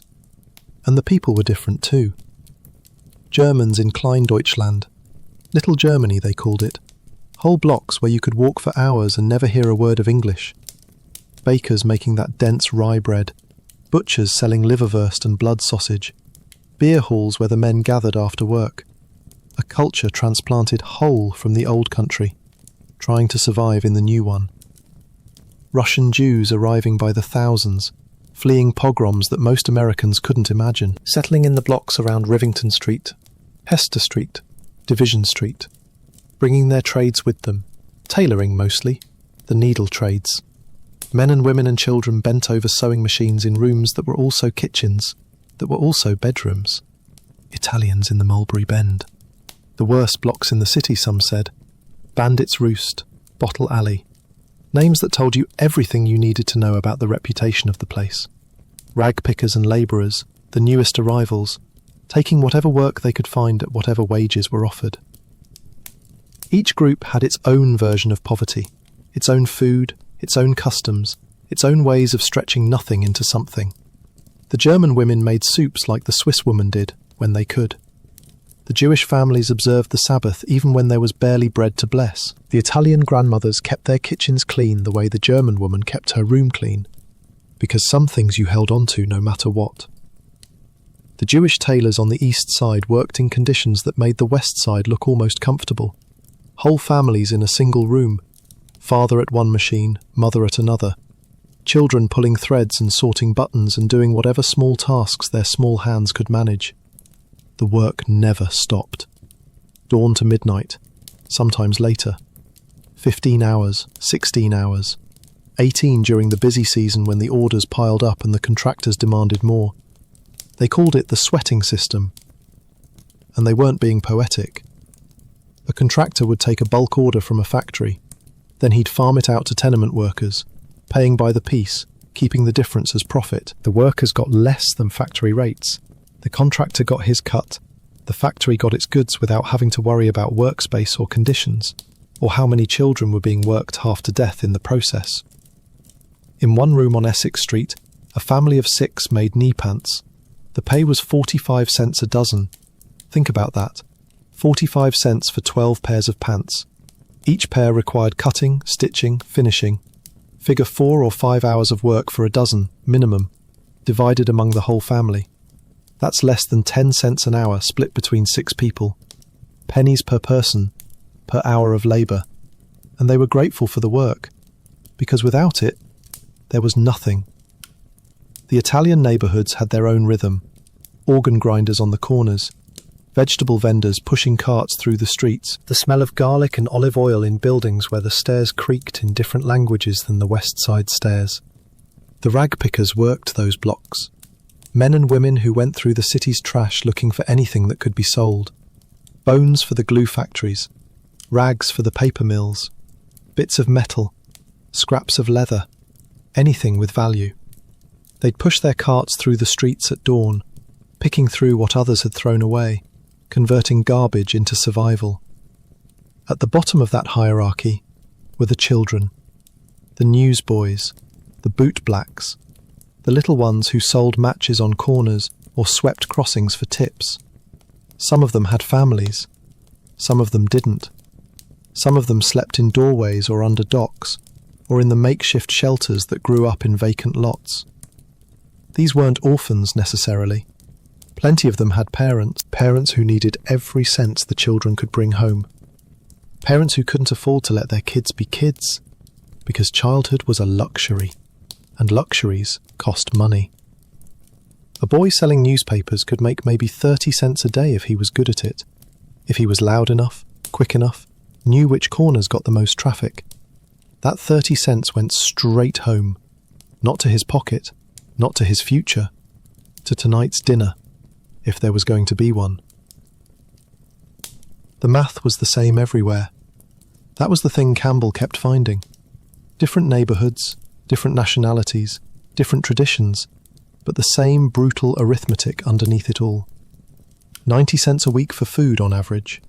More if you could manage it, less if you couldn't. Rent that ate half your wages or more. Coal by the scuttle because you couldn't afford a ton. Work that paid 7 cents an hour if you were lucky. Children who helped when they were old enough. And always, the question of what to cut when there wasn't enough. Campbell found the same pattern on both sides of the city. The same desperate calculations. The same faces aged beyond their years. The same hands worn raw by work that paid almost nothing. The West Side story was plain, she concluded after all her interviews. But for such returns as the East has to offer, there is still room for further detail. Further detail, meaning more stories, more notebooks, more doors to knock on and stairs to climb. The work wasn't done. The suffering wasn't fully documented. She'd scratched the surface of something enormous, and she knew it. But let's stay here for a moment, in the space between East and West, in the understanding that poverty wasn't one thing but many things, each with its own face and its own flavour, and its own particular form of misery. The widow in her first-floor rooms, counting her scissors sharpening money. The German woman on the 4th floor, buying bread for families that weren't hers. The sick girl stitching baby cloaks that rich mothers would coo over. The Swiss woman stirring soup that nobody wanted to learn how to make. All of them trapped in the same machine. All of them running the same calculations. All of them coming up short in different ways that added up to the same thing. Not enough. Never enough. And outside the tenements, the city kept moving. Carriages uptown, businessmen in their suits, shopgirls window dressing for customers who could afford to browse, newsboys hawking papers that praised the economy, quoted the economists, celebrated the $900 per capita that everyone theoretically had. The widow had her notebook. Helen Campbell had her notes. The numbers told the truth, even when everyone else was lying. 90 cents a week, 12 cents a scuttle, 85 cents a day for 14 hours of work, 2 years without shoes, $1.60 for someone else's groceries, $0 for anything that looked like hope. The evening is settling over Manhattan now. The light through the airshaft windows has gone from gold to grey to something like purple. The sewing machines are slowing down. Somewhere in the building, a woman is making a final pot of tea before bed. Somewhere else, children are being told to sleep even though they're hungry. And you're still here, still listening, still warm in your bed, in your future that none of them could imagine. Think about that for a second. The widow with no shoes couldn't picture you, couldn't conceive of a world where someone would be warm and fed and safe, listening to her story as if it were entertainment. To her, this wasn't a story. It was Tuesday. It was Wednesday. It was every day for 11 years in a tenement on the west side, counting pennies and hoping tomorrow would be different. It wasn't entertainment. It was survival. And the worst part? She was one of the lucky ones. She had Emmy. She had work. She had a roof and a notebook and a system that kept her just barely above the line. Plenty of others didn't have even that. Campbell found them too. The ones who'd fallen through every safety net that existed. Women who'd been abandoned by husbands who just walked out one day and never came back. Women whose husbands had died in factory accidents or dock mishaps, leaving nothing behind but debt and children. Women who'd never married at all, who'd made one mistake in their youth and were still paying for it decades later. They called them soul earners, and the phrase itself tells you something. Soul, as in only, as in alone, as in nobody else to help, nobody else to lean on, nobody else to split the rent with or share the bread with or watch the children while you worked. Being a soul earner in 1886 Manhattan was a slow-motion drowning. You could see the surface. You could almost reach it sometimes. But every time you got close, something pulled you back down. Illness, an injury, a slow season when the work dried up, a landlord raising the rent because he could. The women who survived as soul earners did it through miracles of calculation and sacrifice. They gave up shoes. They gave up heat. They gave up food, eating less than their bodies needed so they could afford rent, afford coal, afford to send their children to school in something other than rags. And the ones who couldn't survive that way? Nobody talked about that too openly. But Campbell knew. Everyone knew. The path from seamstress to something else wasn't a secret. It was just a silence. A thing that happened to women who couldn't make the math work, who couldn't stretch nothing far enough, who couldn't face another day of bread and tea and bread and tea. One woman had told Campbell, "Let God Almighty judge who's to blame most. I tried honest work. I tried it till I give out. Till I give out." That's what it came down to. Everyone had a breaking point. Everyone had a number, some combination of circumstances that would push them past what they could bear. For some, it was hunger. For others, watching their children go without. For others, the simple exhaustion of fighting a fight that couldn't be won. The system didn't care about breaking points. The system just kept running, kept demanding labour, kept paying 7 cents an hour, kept selling coal by the scuttle at double the wholesale rate, kept grinding your own flesh and bones into flour for them that's over us. And every morning, somewhere in the city, a woman woke up and decided to keep fighting, to make the tea, to eat the bread, to sit at the machine, to try, one more day, to make the impossible math somehow work. That's what gets you, really. Not the suffering itself, though that was real enough, but the dailiness of it, the way it just kept going. Monday and Tuesday and Wednesday and Thursday, week after week, year after year. No dramatic climax, no sudden rescue, just the slow accumulation of days that added up to a life. The widow had been at it for 11 years when Campbell found her. 11 years in that building. 11 years of notebooks and calculations. 11 years of making it work when it shouldn't have worked at all. And she was still hoping for a change. Still believing that something might shift. That Emmy might find her chance. That the numbers might somehow, someday, add up to something more than bare survival. That hope is the thing that breaks your heart a little. Not because it was foolish, because it was necessary. Because without it, the tea and the bread and the machine would have been unbearable. Hope was the only luxury they could afford, and they spent it freely. Somewhere in your own time, the night has grown deeper. The stories have settled into you now. These women you'll never meet, whose names are mostly lost, whose struggles ended long before you were born. They've taken up residence somewhere in your memory. And somehow, impossibly, they kept going anyway. The work had seasons. That's something you don't think about when you imagine factories and sewing machines. You picture constant, steady labour, same work day after day, week after week. But it wasn't like that.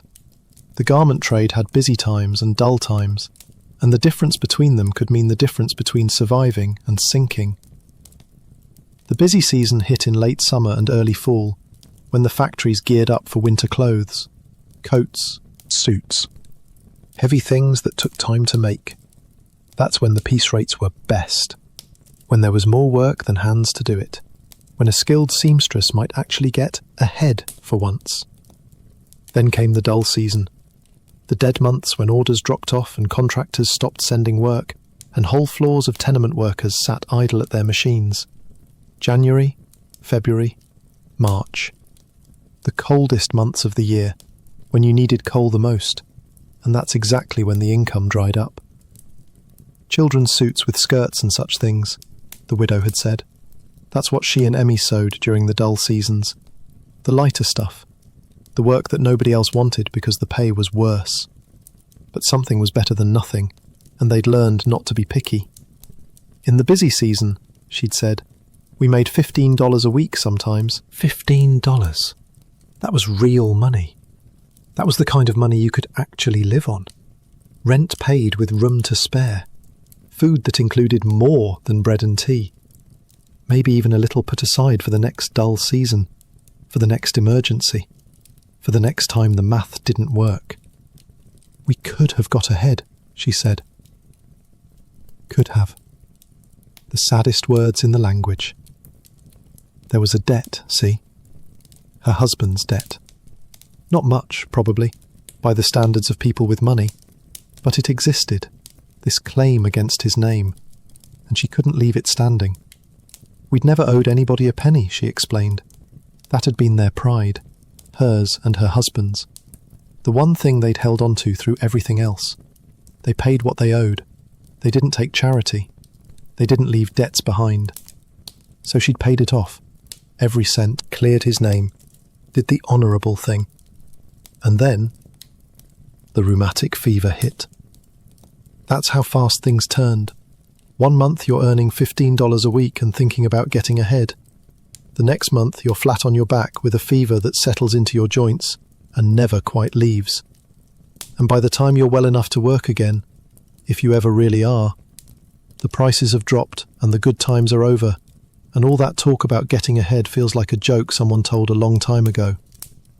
The widow never got her full strength back.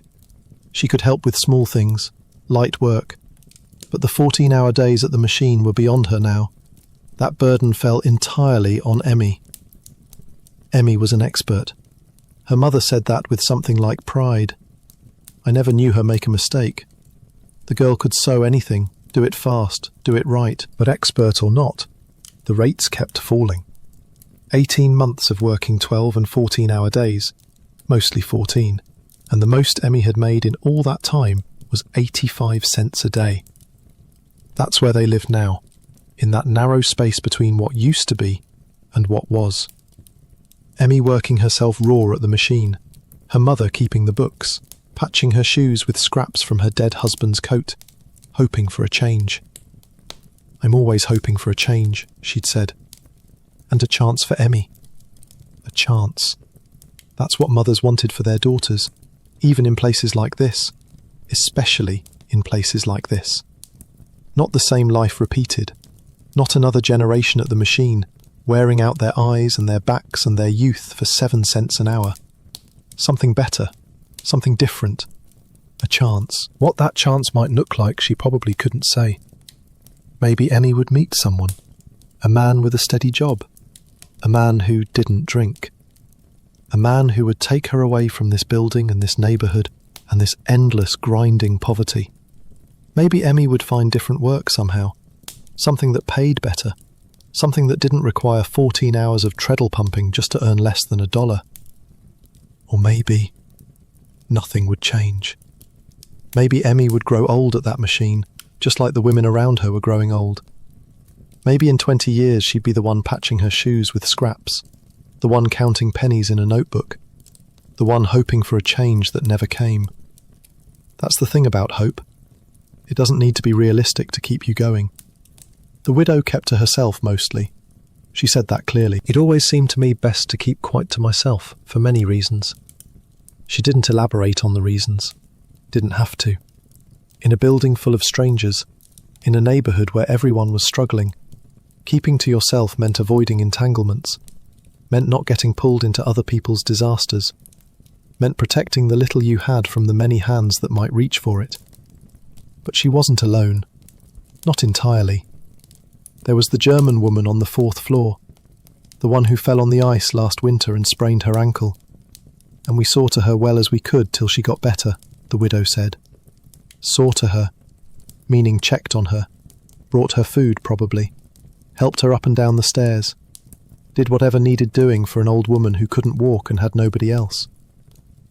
2 families barely surviving, and still, when one of them fell, the other one helped. That's how it worked in the tenements. Not grand gestures, not charity committees or reform societies, just neighbours looking out for neighbours, sharing what little they had, because everyone knew how close they all were to the edge. The German woman who fell could have been the widow, could have been anyone. Next time, it might be. And when that happened, you'd want someone to see to you. There was the boy upstairs too, the one who brought a basket of wood scraps. They're building down the street, the widow explained, and one of the boys upstairs brought me a basket full of bits.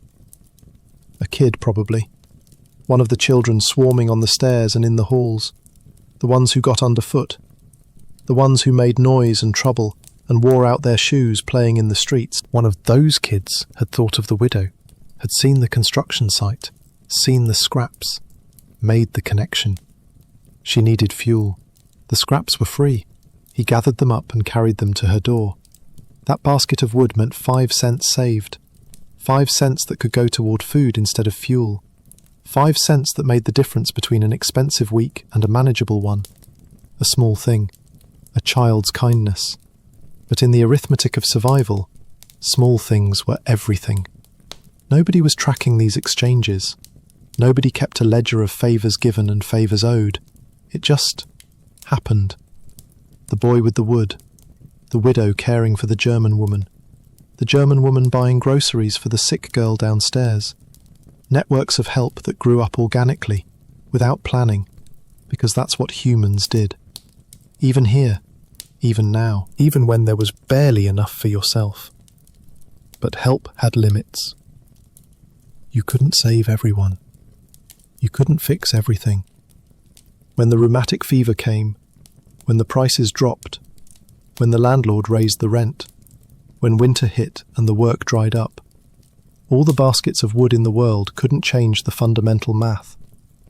The German woman spent $1.60 a week on groceries for the sick girl's family. That was nearly a quarter of her income, generous by any measure, and it still wasn't enough. The children still had no shoes. The grandfather still ate too much. The sick girl was still dying, one baby cloak at a time. Help could soften the edges. It couldn't change the shape. And sometimes, even help became impossible. When everyone was struggling, when everyone was short, when the dull season stretched on and the work didn't come, the networks frayed. People who'd been generous in November became cautious in February. The basket of wood didn't appear. The extra groceries didn't get bought. Everyone pulled inward, protecting what little they had, waiting for the busy season that might not come. The building itself seemed to reflect these rhythms. In summer, children played in the halls. Voices echoed in the air shaft. There was life, of a sort, crowded and loud and messy. In winter, doors stayed closed. People moved quickly, hunched against the cold, saving their energy and their words. The smell of the broken sink seemed stronger when the windows were sealed. The darkness lasted longer when no one could afford enough oil to fight it. The widow had lived in that building for 11 years. She knew its seasons, knew which neighbours could be counted on and which couldn't, knew the sound of the stairs at different times of day, the pattern of footsteps that meant Emmy coming home, the particular creak of the floorboards outside her door. 11 years. Longer than some marriages. Longer than many jobs. She put down roots in a place she'd never intended to stay, in a life she'd never expected to live. Greenwich Village was a memory now. The respectable street, the house where you could have the relations over, that was someone else's life.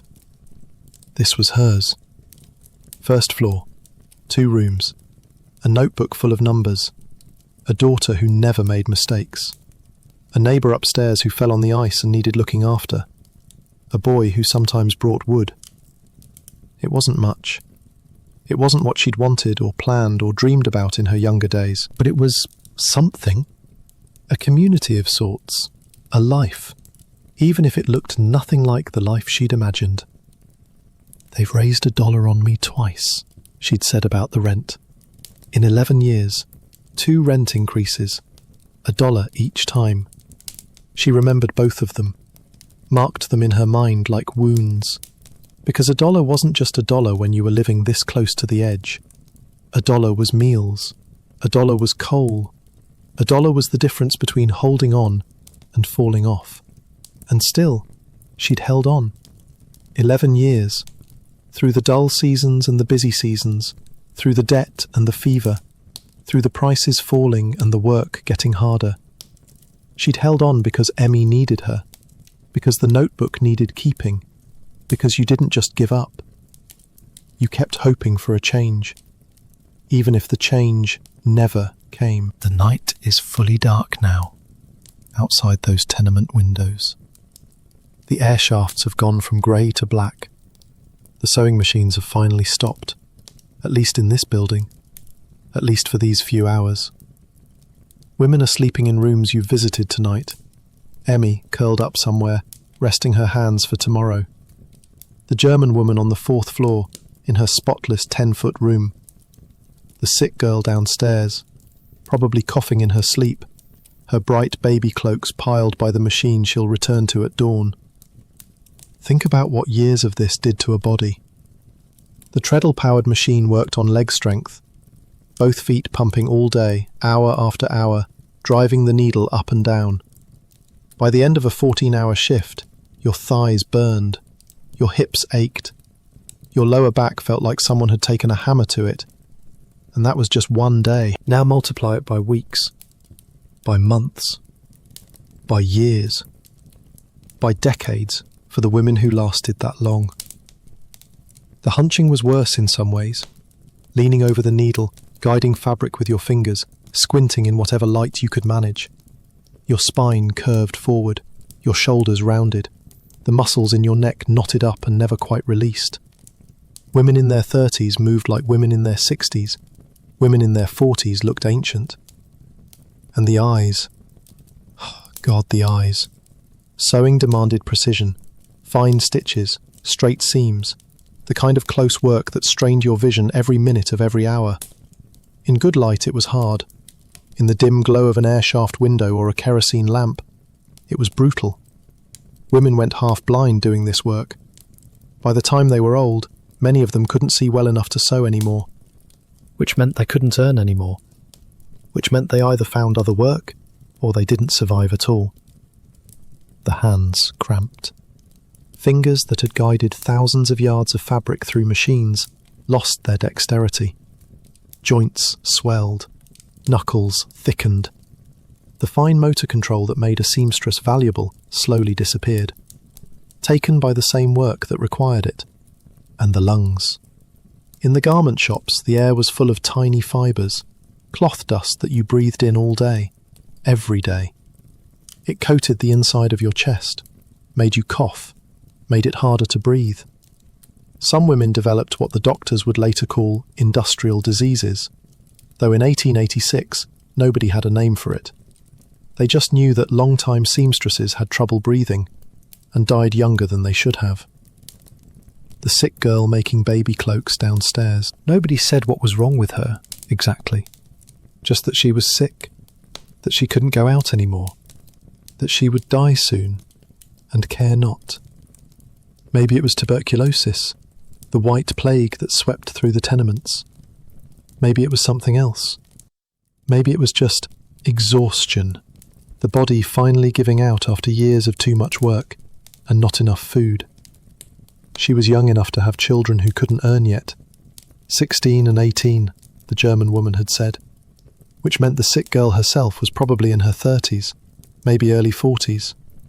Young, by any reasonable measure. Too young to be dying. But reason had nothing to do with it. The machine took what it took. The work demanded what it demanded. And bodies wore out at whatever pace the poverty set for them. Emmy was still young, still strong, still an expert who never made mistakes. But her mother watched her work those 14-hour days, and somewhere in the back of her mind, she had to know. This was Emmy's future. This was what waited. The curved spine, the failing eyes, the cramped hands, the cough that wouldn't go away, unless a change came, unless a chance appeared. The widow kept hoping because hope was free. It didn't cost anything to imagine Emmy's life turning out differently. It didn't hurt anything to picture some other future, some way out, some door that might open unexpectedly. But hope didn't change the math. Hope didn't slow down the machine. Hope didn't give Emmy's body the rest it needed, or the food it deserved. Hope was just hope, and sometimes that was all you had. The women in these tenements rarely talked about their bodies. The pain was too constant to mention, too universal to seem worth noting. Everyone ached, everyone struggled, everyone was wearing out. Complaining about it would be like complaining about gravity, so they didn't complain. They just kept working, kept sewing, kept pumping the treadle and hunching over the needle and squinting in the bad light. Kept going until they couldn't anymore. And then they found out what happened to people who couldn't work. Some went to the poorhouse, the big institutions on Blackwell's Island, where the city put its failures. The old, the sick, the mad, the desperate. Nobody wanted to end up there. The poorhouse was where you went when every other option had run out, when there was nobody left to help, when hope finally died for good. Some moved in with family, if they had any, became burdens on daughters or sons or nieces who were barely surviving themselves, added another mouth to feed, another body to house, another set of needs to a budget that was already impossible. Some just disappeared, stopped paying rent, moved out in the night, ended up somewhere worse, or nowhere at all. The records didn't track them. Helen Campbell couldn't find them. They slipped through the cracks and vanished, leaving behind empty rooms that filled up immediately with new tenants starting the same cycle. And some kept going anyway.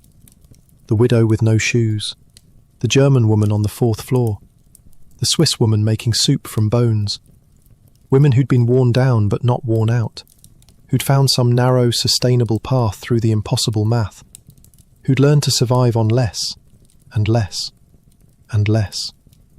They were the success stories, in a way. The ones who made it work. The ones who were still there to tell their stories when Helen Campbell came knocking. But even they were waiting for the next illness, the next rent increase, the next dull season that stretched too long, the next thing that would finally push them past what they could bear. 11 years in that building, the widow had said. 11 years of holding on.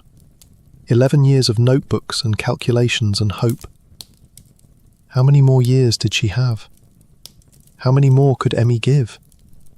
Nobody knew. Nobody could know. You just kept going until you couldn't. And then you found out what happened next. Your own breath has probably slowed a bit by now. The rhythm of these lives settling into something quieter in your mind. The widow kept a notebook because it helped her survive. I'm telling you stories for a different reason. So you know. So someone remembers. So these women who fought so hard for so little don't disappear entirely into the past. They mattered. Their struggles mattered. Their small kindnesses mattered. The basket of wood and the groceries bought for neighbours and the caring for the German woman when she fell. All of it mattered. It just wasn't enough to save them. Nothing was. But here's the thing about people. Even in the worst of it, they found ways to be human. Emmy liked clams. That's such a small detail, such a nothing detail, really. But her mother remembered it, mentioned it, held on to it. Emmy never wants much, she said. Running a machine all day seems to take your appetite. But she likes clams. Clams were cheap in New York, plentiful in the waters around Manhattan, sold by vendors on the streets, turned into chowders in the cheaper eating houses. For a few pennies, you could have something that tasted like something. Something briny and fresh and different from the endless bread and tea. They'd had clams twice that month. The widow marked it in her notebook, probably. An extravagance, maybe. An unnecessary expense. But Emmy liked them. And sometimes that was enough reason. Sometimes you spent money you shouldn't have spent because your daughter liked something and you wanted to see her enjoy it. The notebook tracked everything. Every penny in, every penny out. But between the lines, if you knew how to read them, were these small acts of love. Clams for Emmy, a bit of meat on Sunday, the newspaper they wanted to see sometimes. We do want to see a paper sometimes, the widow said, almost apologetic about it, like wanting to know what was happening in the world was an indulgence she needed to justify. But a newspaper cost a penny or two, and a penny or two was food, was fuel, was survival. Reading the news wasn't a necessity, it was a luxury. And yet she bought it anyway. Sometimes. She and Emmy sitting together in their two small rooms, passing the pages back and forth, finding out what was happening beyond their walls. That's where she'd learned about the cabbage water soup. Read it in a paper a good while ago, she said. A quart of the water the cabbage was boiled in, a cup of milk, a bit of butter, some flour to thicken. You wouldn't think it could be good, she said. But it is, and it goes a good way. The newspaper had taught her that. Some article somewhere, written by someone who probably never imagined their reader would be a widow in a West Side tenement, stretching 12 cents a day as far as it could possibly go. But she'd read it, and remembered it, and used it. Knowledge shared across the distance between lives that would never otherwise touch. Sundays were different. In all the poverty and struggle, Sunday stood apart. The machines stopped, or at least slowed. The shops closed. The rush and noise of the week gave way to something quieter, something almost peaceful. A bit of meat on Sundays sometimes, the widow had said. That was the ritual, the small indulgence that marked the day as special. Not much meat, a scrap really, enough to flavour a pot of something, to make the meal feel like a meal instead of just fuel to keep working. The German woman on the 4th floor bought milk on Sundays. Just Sundays. A single cent's worth, to put in her coffee or her tea or whatever small comfort she allowed herself on the one day that wasn't about survival. The Swiss woman with the savoury soup bought coffee for Sunday. Rye bread and coffee. Her Sunday breakfast, different from every other morning, marking the day as something worth marking.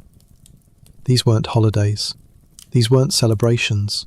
They were just tiny variations in the endless sameness. Small signals that said, today is different. Today, just for a moment, we're not only surviving, we're living.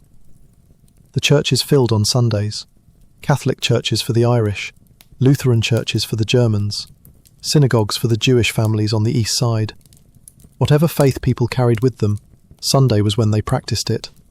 Or Saturday for the Jews. The one day when work gave way to something else, when the grinding stopped and there was room for prayer, for community, for hope. Lord, help us all. That's what the widow said. Not a prayer exactly, more of a sigh. An acknowledgement that help, if it came, would have to come from somewhere beyond her notebook and her careful calculations. She'd done everything she could do. The rest was up to something larger. But faith wasn't only about asking for help. It was about belonging somewhere, being part of something, sitting in a pew beside your neighbours, singing the same songs, hearing the same words, feeling for an hour or two like you weren't alone in this. The tenements could be lonely. The widow kept to herself, she said. Best to keep quite to myself for many reasons. But loneliness was heavy. It wore on you in ways that hunger and cold didn't. And Sunday, in the churches, that loneliness lifted a little. You were surrounded by people who understood, people fighting the same fight, people who would nod at you and mean it. Then there was the dress. The month before, when the widow's hands weren't so stiff and she could help Emmy with the sewing, they'd earned a little more. $26.70. A good month. Not good enough to get ahead, but good enough for something extra. Emmy got 2 remnants for $1.80 at Eric's. Eric's was probably a shop in the neighbourhood. Dry goods, fabrics, notions. The kind of place where a working girl could find remnants, the leftover pieces from bolts of cloth, sold cheap because they weren't enough for a full garment. But if you knew what you were doing, if you were clever with scissors and thread, you could make something from those remnants, something that looked like something. And I made her a dress that looks very well, the widow said. You can hear the pride in that. Even through the poverty, through the exhaustion, through all of it. She'd made her daughter a dress. Used her skills, the same skills that earned their living, to create something beautiful for Emmy. Something that looked very well. But she's nothing but patchwork underneath, the widow added. And I'm the same, only worse. That's the image that stays with you. Emmy going out into the world in a dress that looked respectable, that looked like she belonged to a different life than the one she actually lived. And underneath, hidden from view, nothing but patches. The truth she carried beneath the surface. The constant mending, the making do, the stretching and stretching until there was nothing left to stretch. I'm the same, only worse. The widow hadn't had new shoes in 2 years. She patched the ones she had with scraps from her dead husband's coat. She never went out anymore, so it didn't matter how her shoes looked. But Emmy had to go out. Emmy had to present herself to the world. Emmy needed the dress that looked very well, even if it was lies all the way down. That dress was love made visible. Hours of work the widow couldn't really afford to do, her stiff hands fighting the needle, creating something pretty for her daughter. Because Emmy deserved pretty things. Because the world was hard enough without looking like you'd been beaten by it. Because sometimes, love is a dress made of remnants that looks very well. And somewhere uptown, a baby would wear one of the bright cloaks that the sick girl sewed. Scalloped cuffs, 2 linings, all hem inside, done so nice. 66 cents for 2 days of dying labour. The baby's mother would never know, would never think about the hands that made the cloak, the room where it was sewn, the children with no shoes waiting for their mother to finish another one. That's how the city worked, the visible and the invisible. The dress that looked very well and the patchwork underneath. The bright baby cloak and the dark tenement room. Layers of reality that never touched, that existed in the same city without ever meeting. The women in the tenements understood this, the gap between appearance and reality, the effort required to maintain any dignity at all. They saw each other's patched up surfaces and knew what was underneath. They didn't judge. How could they? They were all patchwork underneath. There were other small pleasures, things that cost nothing, but still mattered. Sometimes Emmy worked downtown. The widow mentioned it, buried in the numbers. Emmy's car fares when she goes out. For sometimes she works downtown, and only evenings at home. The streetcar cost money, 60 cents a week, $2.70 for the month. Money they couldn't really spare. But the downtown work paid better, probably, or was steadier, or offered something the home sewing didn't. So Emmy rode the streetcar, rattling through the city, watching Manhattan scroll past the windows. Think about that ride for a minute. Emmy, exhausted from 14-hour days, sitting on a streetcar bench, moving through neighbourhoods she'd never live in, passing shops she'd never enter, houses she'd never visit, lives she'd never lead. The city enormous around her, full of possibility that wasn't possible. Not for her. Not with her patchwork dress and her machine-worn hands, but still. The ride itself, the motion, the brief rest between work and more work. Maybe she watched the other passengers. Maybe she looked out the window at the buildings and the crowds. Maybe, for those few minutes between the tenement and the factory, she could imagine being someone else. Someone whose life wasn't measured in cents and stitches. Then the streetcar stopped, and she got off and went back to work.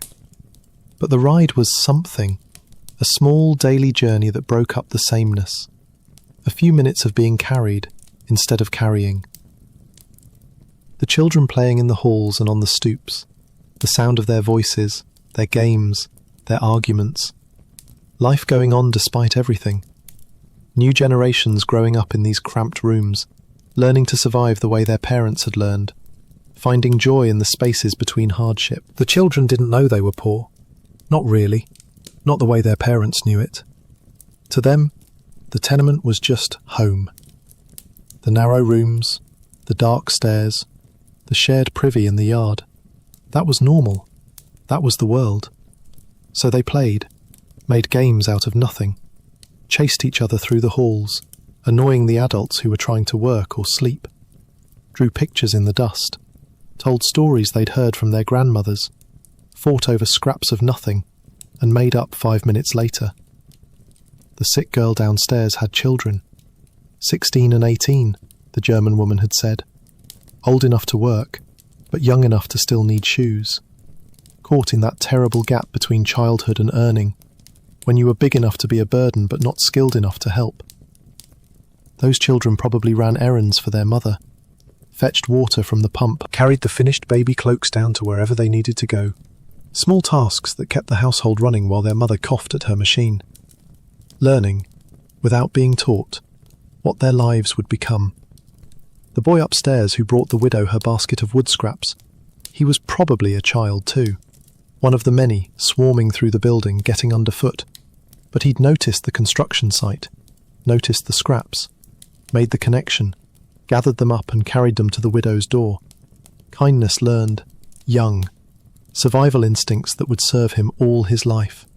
How to see opportunity where others saw nothing, how to help your neighbours because someday you'd need help too. The tenements taught these lessons without meaning to. The children absorbed them like they absorbed everything else. The smell of someone's cooking, drifting through the building. The Swiss woman's savoury soup, maybe. 7 cents worth of bones and vegetables that filled 2 days and made the whole floor smell like someone's home. Gossip exchanged on the stairs. News about who was sick, who had found work, who had lost it. The small currency of information that connected people to each other, made them feel like neighbours instead of just strangers sharing walls. Music, sometimes. Someone with an accordion or a fiddle, playing in the evenings when the work was done. Old songs from the old country, wherever the old country was. Ireland or Germany or Italy, or the shtetls of Eastern Europe. Music that reminded people who they'd been before they came here, who they still were underneath the poverty. Laughter, even here, even now. Jokes told in tired voices, shared amusement at the absurdity of it all, the dark humour of people who'd seen too much to be shocked by anything anymore. Finding something funny because the alternative was crying, and crying didn't help anything. These moments didn't change the math, didn't add hours to the day or cents to the wages, didn't make the work less grinding or the hunger less real, but they made the days bearable, gave people reasons to keep going beyond simple survival. If it weren't for Emmy's missing me, the widow said, it would be better for me to die. For I'm no use, you see, and times get no better but worse. That's as dark as it gets. A mother saying she'd be better off dead, that she's a burden now, not a help, that her continued existence only makes things harder for the daughter she loves. But she kept living. Not for herself. For Emmy. Because Emmy would miss her. Because Emmy needed someone to keep the notebook, to make the cabbage water soup, to sew the dress from remnants. Because love tied them together, even when logic said the knot should break. "But I can't," she said, "and we must get along somehow. We must get along somehow." That was the creed of the tenements, the faith that kept people moving when everything said stop. Not hope exactly, something grimmer and more stubborn than hope. Just the determination to keep going because going was the only option. Because the alternative was unthinkable. Because somewhere in the future, maybe, things might be different. Lord, help us all. The prayers rose from 1,000 tenement windows, from Irish widows and German grandmothers and Italian mothers and Jewish fathers, from children too young to understand what they were praying for and old people too tired to believe anymore. All of them asking for the same thing: help, relief, a chance. Some of those prayers got answered. Some of those families found their way to something better. Jobs that paid more, children who grew up strong, small breaks that snowballed into real change. But most of them didn't. Most of them stayed right where they were, praying and working and surviving until they couldn't anymore. The prayers went up and nothing came down, and still they prayed, because prayer was free and hope was all they had. Your bed is warm, your stomach is full, your shoes aren't patched with scraps from a dead man's coat. But the prayers still echo somehow, across all those years. Lord, help us all. The voice of a widow in a first-floor room, asking for something she never got. Still asking, still hoping, still holding on, because Emmy would miss her. We must get along somehow. And somehow, against all odds, they did. Helen Campbell had a target. She wasn't just collecting sad stories. She wasn't just documenting poverty for poverty's sake. She was building a case. And the case was against the men in their offices and lecture halls who kept insisting that the problem didn't exist. The professional political economist of the old school, she called them, the experts, the authorities, the men whose thinking shaped policy and public opinion. And what did they say when anyone talked about suffering? They talked about numbers. In 1860, the property of this country, equally divided, would have given every man, woman and child $514 each. That was their argument. The total wealth of America divided by the total population. A simple calculation that proved, mathematically, that everyone should be fine. In 1870, the share would have been $624. See? Getting better. More wealth. More to go around. The system was working. In 1880, $814. And in 1886, when Campbell was doing her work, the estimate was $900 or more per person. $900. A fortune to the women in the tenements. Enough to live on for years, if you were careful. What madness to talk of suffering, the economists said, when this flood of wealth pours through the land. What madness. That was the word they used. Anyone who claimed people were struggling was mad, crazy, disconnected from the obvious reality of all this wealth sloshing around. And if you pressed them, if you pointed to specific cases, specific people, specific suffering that couldn't be denied, they had an answer for that too. Admitting that the lowest class suffer, they said, it is chiefly crime, drunkenness, etc., that brings suffering. It was their fault. The poor were poor because they drank, because they committed crimes, because they made bad choices, not because the system was broken, not because the wealth that was supposedly $900 per person somehow never reached the people who needed it most. The majority are perfectly comfortable. Campbell heard this claim over and over, read it in letters from respectable men, heard it in interviews with people who shaped opinion. The majority are perfectly comfortable. Only a few suffer, and those few deserve it. so she set out to prove them wrong. She went to the tenements herself, knocked on doors, climbed those dark stairs, sat in those 10-foot rooms and listened to women explain exactly how they lived on 12 cents a day. "Let us see how comfortable," she wrote. "Let us see." And what she found was damning. The average cost of food per head across all the cases she documented on the West Side was 90 cents per week. For many, the diet was the same. Baker's bread, tea, sugar, a little milk and butter, and a bit of meat once or twice a week. That was it. That was the comfortable life the economists were defending. 90 cents a week, less than 13 cents a day, for food. Meanwhile, the political economists calculated $900 per person per year as the equal share of national wealth. That worked out to about $2.40 a day, 20 times what these women were spending on food. 20 times.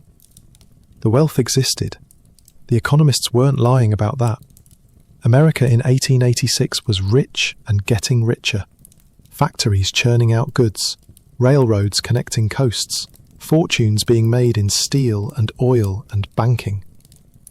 The Gilded Age, they'd call it later. Gold on the surface. But the gold wasn't equally divided. It wasn't even close to equally divided. The per capita calculation was a fiction, a mathematical trick that hid the real distribution behind an average that meant nothing to anyone actually living on that average. The widow and Emmy weren't getting their $900. The German woman on the 4th floor wasn't getting hers. The sick girl sewing baby cloaks for 66 cents wasn't getting hers. The money was going somewhere, just not to them. And the economists knew this. They had to know. But they kept citing the same numbers anyway, kept insisting that wealth, equally divided, would give everyone enough. As if equal division was happening. As if anyone seriously proposed that it should. The portion of the public whose thinking is done for them, Campbell wrote. That's who believed this nonsense. People who didn't want to look too hard, who found comfort in statistics that suggested everything was fine, who would not be convinced, she said, even though one rose from the dead. She was quoting scripture there, the parable of Lazarus and the rich man. Even if someone came back from the dead to warn them, some people wouldn't listen. Some people didn't want to know. But Campbell kept documenting anyway, kept asking her questions, kept writing down the numbers in her own notebooks. Different numbers. Real numbers. The 12 cents a day, the 90 cents a week, the 14-hour shifts for 85 cents. Here's what she found, beyond the individual stories. Everything cost more when you were poor. Coal by the scuttle ran 12 cents, which was more than double the cost per ton if you could afford to buy in bulk. Wood by the bundle, oil by the quart. Every small purchase carried a poverty penalty, a surcharge for not having enough money to buy efficiently. The women in the tenements knew this. They complained about it. They tried to save up enough to buy a quarter ton of coal at once because the math was so much better. But they never could. Something always came up. An illness, a rent increase, a dull season when the work dried up, and they were back to buying by the scuttle, paying twice what they should have. Because that's what being poor meant. The sellers made their profit on desperation. The utmost margin of profit, Campbell noted, the smaller the purchase, the larger the markup. The poorer you were, the more you paid. And the food itself. Campbell noticed something that only one of her subjects had figured out. The same amount of money could buy better nutrition, if you knew how. The Swiss woman with her 7-cent soup understood. Bones and vegetables and barley, stretched over 2 days. More nourishment for less money than bread and tea. She tried to teach her neighbours. They ate her soup and said it was good. But they couldn't do it themselves. They didn't have the time. Beans, said one indignant soul when Campbell suggested alternatives. What time have I to think of beans? Or what money to buy coal to cook them? That was the trap. The vicious circle. Working 14 hours a day left no time to cook properly. No time to soak beans overnight and simmer them for hours. No time to make the meals that would have been healthier and cheaper. So they ate bread, drank tea, spent more per calorie than they needed to because they were buying convenience, buying speed, buying the only thing that fit into a life consumed by work, and the tea itself. That was the final piece of Campbell's puzzle. Tea and the sewing machine are naturally inseparable allies, she wrote. Not partners, allies, like they were fighting on the same side. And in a way, they were. Both of them working against the women who depended on them. The rank fluid retarding digestion. That's what tea did. It slowed down your stomach, made food sit longer, made you feel less hungry, even when your body needed more. The half-fed peasant demands a bone in his potato, Campbell wrote, because the bone makes the potato last longer, gives the illusion of fullness. Tea did the same thing. Tea-like lie to put a backbone in you, as the sewing woman had said. Tea that kept you going when you should have stopped. Tea that suppressed the appetite so you didn't feel how little you were eating. And so long as the sewing women must work 14 hours daily, they will remain so. That was the system. The machine demanded long hours. The long hours left no time to cook. The lack of cooking pushed them toward tea and bread. The tea suppressed their appetite. The suppressed appetite let them work longer on less food. And around it went. A wheel that ground them down while appearing to keep them moving. The economists didn't see this. Or they saw it and didn't care. Their numbers said the wealth was there. Their calculations proved that everyone should be fine. If people were suffering, well, it must be their own fault. Crime and drunkenness and poor choices, not the system. Never the system. Campbell published her findings in the New York Tribune. Readers saw, for the first time, what comfortable actually looked like. The notebooks with their careful accounting, the shoes patched with dead men's coats, the 12 cents a day that supposedly proved everything was fine. She published names, or at least enough details to make the women real. Not statistics, not abstractions. People. The widow from Greenwich Village who'd fallen so far. The German woman on the 4th floor with her spotless room. The Swiss woman making soup because she'd been taught to cook as a child. Before everything went wrong. This was Campbell's method, and it was radical for its time. Instead of arguing about numbers with the economists, she simply showed the lives behind the numbers. Let readers see for themselves what per capita wealth looked like when it wasn't per capita at all, when it was concentrated at the top while the bottom scraped by on tea and bread. The responses were predictable. Some readers were moved, some were outraged. Some insisted the women must be exaggerating, must be hiding income, must be drinking away what they earned. The same defences that always came out when poverty was documented. The same refusal to believe that the system could produce such results. But the stories were too specific to dismiss entirely. Too detailed, the notebooks with their careful columns. The German woman's broken English explaining her careful calculations. The exact price of cheese and liverwurst and coal by the scuttle. You couldn't make this up. Couldn't invent these details. The authenticity came through in every line. Did it change anything? Some things. Slowly. The documentation of conditions like these contributed to the reform movements that would eventually bring labour laws, housing regulations, public health improvements. Not overnight. Not quickly enough for the widow and Emmy and the German woman and all the others whose stories Campbell preserved. What happened to them, specifically? We don't know. Campbell moved on to other investigations. The Tribune published other stories. The women in the tenements kept living their lives, or stopped living them. And either way, their names disappeared from the record. Emmy might have married, might have found that chance her mother kept hoping for. Or she might have stayed at the machine until it wore her out, until her eyes failed and her hands cramped, and she became one more body in Potter's Field. The German woman was 65 when Campbell met her. She had a few more years, maybe. A few more winters of choosing between food and heat.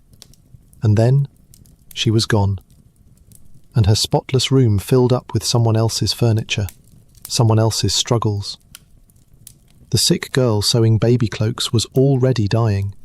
Campbell knew it. Everyone knew it. The only question was whether she'd last long enough to see her children grown, to see them earning, to know that they'd survive without her. These aren't happy endings, because there weren't happy endings. Not for most of them. The system that trapped them didn't suddenly become kind. The wealth that bypassed them didn't suddenly arrive.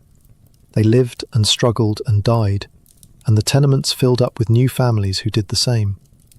But the stories survived. The numbers survived. The evidence that the majority were not perfectly comfortable, that the wealth was not equally divided, that the system created the poverty it blamed on the poor. That evidence mattered. It still matters, because the arguments haven't changed as much as you'd think. The per capita calculations, the claims that the economy is strong, that growth is happening, that the numbers say everything is fine, the suggestion that if people are struggling, it must be their own fault. Different numbers now, different amounts, but the same basic trick. Take the total wealth, divide by the total population, declare the problem solved. You've heard these arguments, you'll hear them again, and when you do, you can remember the widow in her first-floor room, her notebook, her 12 cents a day, her daughter who liked clams and never made mistakes. The majority are perfectly comfortable. Let us see how comfortable. Campbell's work joined a tradition. Before her, there was Dickens describing London's poor. After her, there'd be Jacob Riis with his camera in the tenements, Upton Sinclair in the meat-packing plants, Studs Terkel with his tape recorder in the Depression. People who refused to let the comfortable ignore the uncomfortable, who documented what the statistics hid, who put faces and names and specific details on the abstractions that made suffering easy to dismiss. It's a necessary work, an endless work, because every generation produces new economists with new calculations proving everything is fine. And every generation needs someone willing to climb the stairs and knock on the doors and ask the simple question, how do you live? The answer is always harder than the numbers suggest, always more complicated, always involves choices that no one should have to make. Like whether to pay your dead husband's debt or save for the next emergency. Like whether to buy coal or buy food. Like whether to teach your neighbours to cook better or accept that they don't have the time. These choices are still being made, right now, in your city, in every city. The tenements have different names now. The sewing machines have been replaced by other machines, other forms of grinding labour. But the calculation remains. How do you stretch what you have? How do you survive on what you're given? Campbell wanted people to ask that question, wanted them to really ask it, not as an abstraction, but as a reality. What would you eat on 12 cents a day? How would you keep warm? What would you sacrifice? Your bed holds you gently now. The night has grown deep. The numbers in Campbell's notebooks have long since faded, the ink giving way to time. But the truth they contained, the careful accounting of impossible survival, that persists. Somewhere in this city, in cities everywhere, people are still doing the math, still figuring out how to stretch what they have, still choosing between food and heat, between medicine and rent, between today and tomorrow. The amounts have changed, the calculations remain. But you're warm tonight. That's something. That's the thing that matters right now. The women in the tenements would have understood warmth, would have appreciated it with a depth that's hard to imagine from your safe place.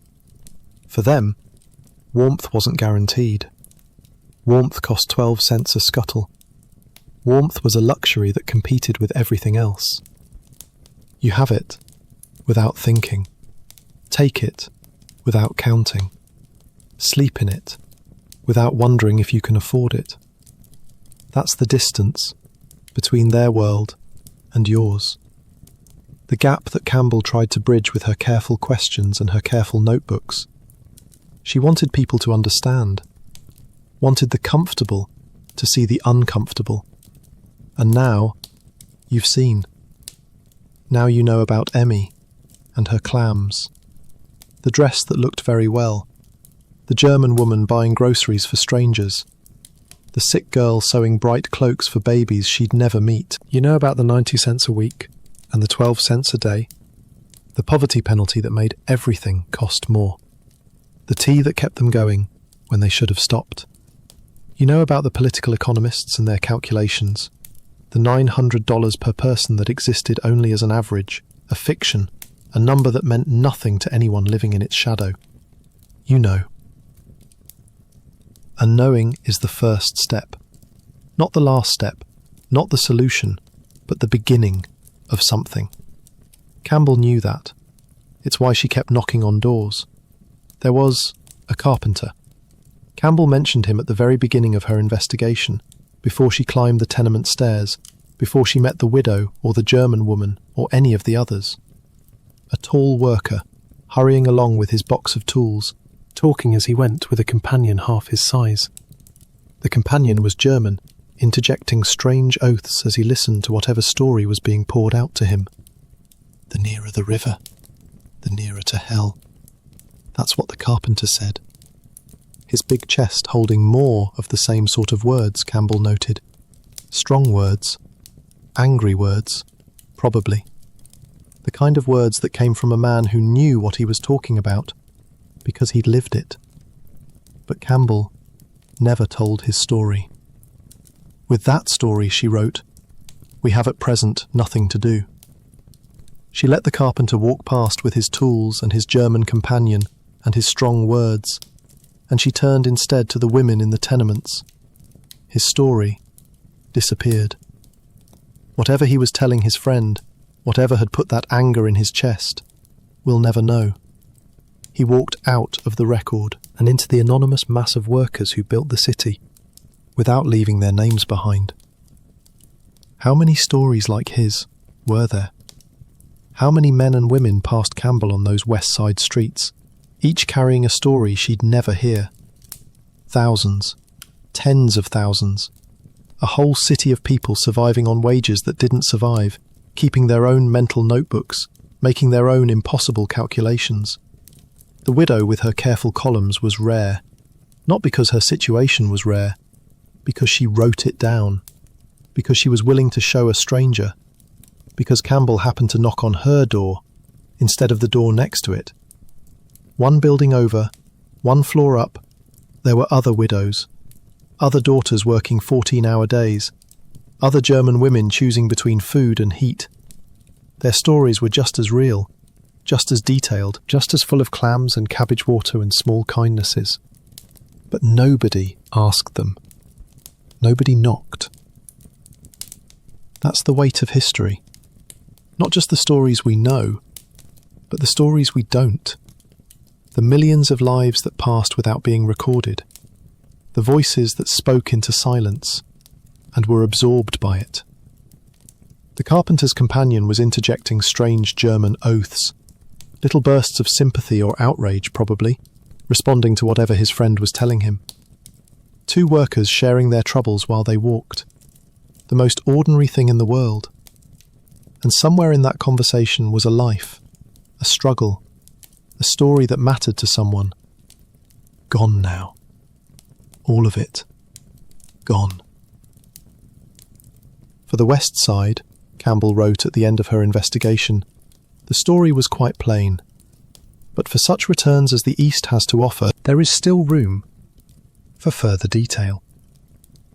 She was planning to continue. The West Side was just the beginning. The East Side waited, with its own tenements, its own workers, its own impossible math. Klein-Deutschland with its German families, the Jewish quarters where tailors made knee pants for 45 cents a dozen, the Italian neighbourhoods around Mulberry Bend, each block its own world, each world full of stories. Did she go? Did she climb those other stairs, knock on those other doors? The record doesn't say. Maybe she did. Maybe those stories exist somewhere, in old newspapers and archives, waiting for someone to find them. Or maybe she moved on to other work, other investigations, and the East Side kept its secrets. Either way, there's always more. That's what she was saying. The story was quite plain, but there's always more. Always another building, another family, another notebook that nobody's asking to see. The city never stopped producing these lives. Even as Campbell was writing, new immigrants were arriving at Castle Garden, blinking in the unfamiliar light, carrying everything they owned. They'd find their way to the tenements eventually, find work that paid too little, learn the price of coal by the scuttle, discover that America's streets weren't paved with gold after all, just with the same old cobblestones that hurt your feet when your shoes wore through. And they'd survive. Somehow. The way people always survive. With tea that put a backbone in them. With neighbours who fell on the ice and needed looking after. With children who brought baskets of wood scraps and learned without being taught that kindness was survival too. The specific names changed. The addresses changed. The particular combinations of struggle and hope. But the underlying reality persisted. The wealth that flowed past without stopping. The poverty that stayed. It's quiet now, where you are. The tenements are silent in your imagination. The sewing machines have stopped. The women have found what rest they can, in their crowded rooms, in their narrow beds, in whatever peace the night allows. And you're here, still listening, still holding these stories in your mind. Think about what you've heard tonight. Not the statistics, though those matter. Not the arguments against the economists, though those matter too. Think about the people. A woman who patched her shoes with her dead husband's coat because she hadn't had new ones in 2 years. Who kept a notebook anyway. Who found a way to make soup from water that other people threw away. A daughter who never made mistakes at the machine. Who rode the streetcar downtown, watching the city pass, carrying her patchwork secrets beneath a dress that looked very well. An old German woman in a spotless room, buying groceries for a dying neighbour's family because that's what you did. Because there was no one else. Because the alternative was watching children go hungry. A Swiss woman who made real soup, nourishing soup, for 7 cents. Who tried to teach her neighbours and failed, not because they didn't want to learn, but because they didn't have the hours in the day. A sick girl sewing bright cloaks for babies she would never see, knowing she was running out of time, hoping her children would survive her. These aren't characters in a story. They were real. They breathed the same air we breathe, walked streets we could still find if we looked hard enough, felt cold and hunger and exhaustion, and love, and hope. They're gone now, all of them. The widow and Emmy and the German woman and the Swiss woman and the sick girl, and the carpenter and his German companion, and everyone else who crossed Campbell's path, and everyone who didn't. Gone the way everyone goes eventually, into whatever comes after, into memory, if they're lucky, into forgetting, if they're not. But something of them remains. Not their bodies, which returned to earth long ago. Not their voices, which fell silent before your grandparents were born. But the shape of their lives, the pattern of their struggles, the specific weight of their particular survival. That's what stories preserve. Not the people themselves, but something about them. A trace, an echo, a way of understanding what it meant to be human in a particular place and time. They'll fade, probably. By tomorrow you might not remember the specific numbers, the 12 cents a day, the 90 cents a week, the $5.51 left over after rent and food and everything else. Numbers blur together. Details slip away. But something else might stay. The feeling of it. The weight of lives pressed down by forces they couldn't control. The stubborn persistence of people who kept going anyway. The small moments of grace between the grinding. That's what stories do. They don't just inform, They mark you, leave traces that show up later in unexpected ways, in how you see a price tag, in how you think about work, in how you understand the gap between what things cost and what people have. The widow would have liked that. The idea that her careful accounting, her notebook full of numbers, might somehow reach across the years and change how someone thinks. She kept those records for herself, to see how the money went. But they became something else. Evidence. Testimony. A voice from a first-floor room that still speaks. "We do want to see a paper sometimes," she'd said. Even in poverty, she wanted to know what was happening in the world beyond her walls. She was curious. She was alive to things outside her immediate struggle. She read about cabbage water soup, and remembered it, and used it. Maybe that's the most human thing about her. Not the suffering, which was universal. Not the survival, which was shared. But the curiosity. The wanting to know. The refusal to shrink down to nothing but need. You have that same curiosity. It's why you're here. Why you've spent this time in rooms you'll never visit, with people you'll never meet, learning the texture of lives that ended long before yours began. Curiosity is its own kind of kindness, a way of saying, your story matters. I want to hear it. Tell me how you live. Campbell asked that question 100 times, maybe more. How do you live? And the answers filled notebooks of their own. Her notebooks. The widow's notebooks. Records that survived because someone thought they were worth keeping. Most things aren't kept. Most lives leave no record at all. The carpenter with his strong words is gone. His German companion is gone. The story being poured out between them, the one Campbell had nothing to do with, is gone forever. And there were so many others. The children playing in the halls who grew up into workers and parents and grandparents whose names we'll never know. The boy who brought the basket of wood scraps.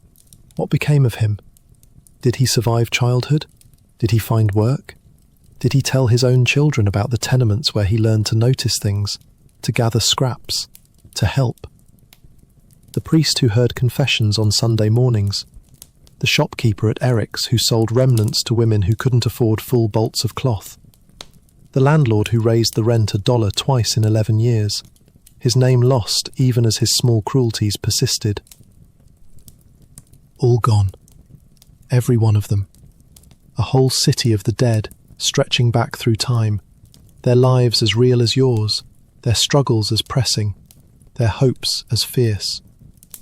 We stand on their shoulders without knowing it, walk streets they paved, live in buildings that rose where their buildings fell, eat food that descends, somehow, from the traditions they carried across oceans and adapted to new circumstances. They made us possible. The ones who survived and passed on what they learned. The ones who didn't survive, but whose work contributed anyway. The whole, vast, web of effort and suffering and small triumph that brought us here, to this night, to this quiet moment where someone is telling stories and someone else is listening. But the question remains, how do you live? How do we live, any of us, in a world that asks so much and gives so little? How do we find the small joys, the moments of connection, the reasons to keep going? The women in the tenements had answers, imperfect answers, answers shaped by circumstance and necessity, but answers, community, even when it cost something you couldn't afford. Hope, even when the evidence was against it. Love, for daughters who deserved better, for neighbours who fell on the ice, for the small daily acts that made impossible lives slightly more possible. These aren't grand solutions. They didn't fix anything. The system that ground them down kept grinding. The wealth kept flowing past.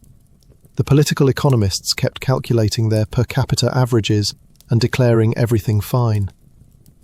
But the women kept living anyway, kept sewing and surviving and looking after each other, kept hoping for changes that mostly didn't come, kept being human in conditions that tried to reduce them to something less. That's worth knowing, worth remembering, worth carrying with you into whatever tomorrow brings. Your breath has probably slowed by now, the rhythm of these words settling into something quieter, the night holding you the way the widow's notebook held her numbers, carefully, completely, with attention to every small thing. Sleep isn't far. You can feel it at the edges, the gentle pull toward rest that the body knows even when the mind resists. The women in the tenements knew that pull too.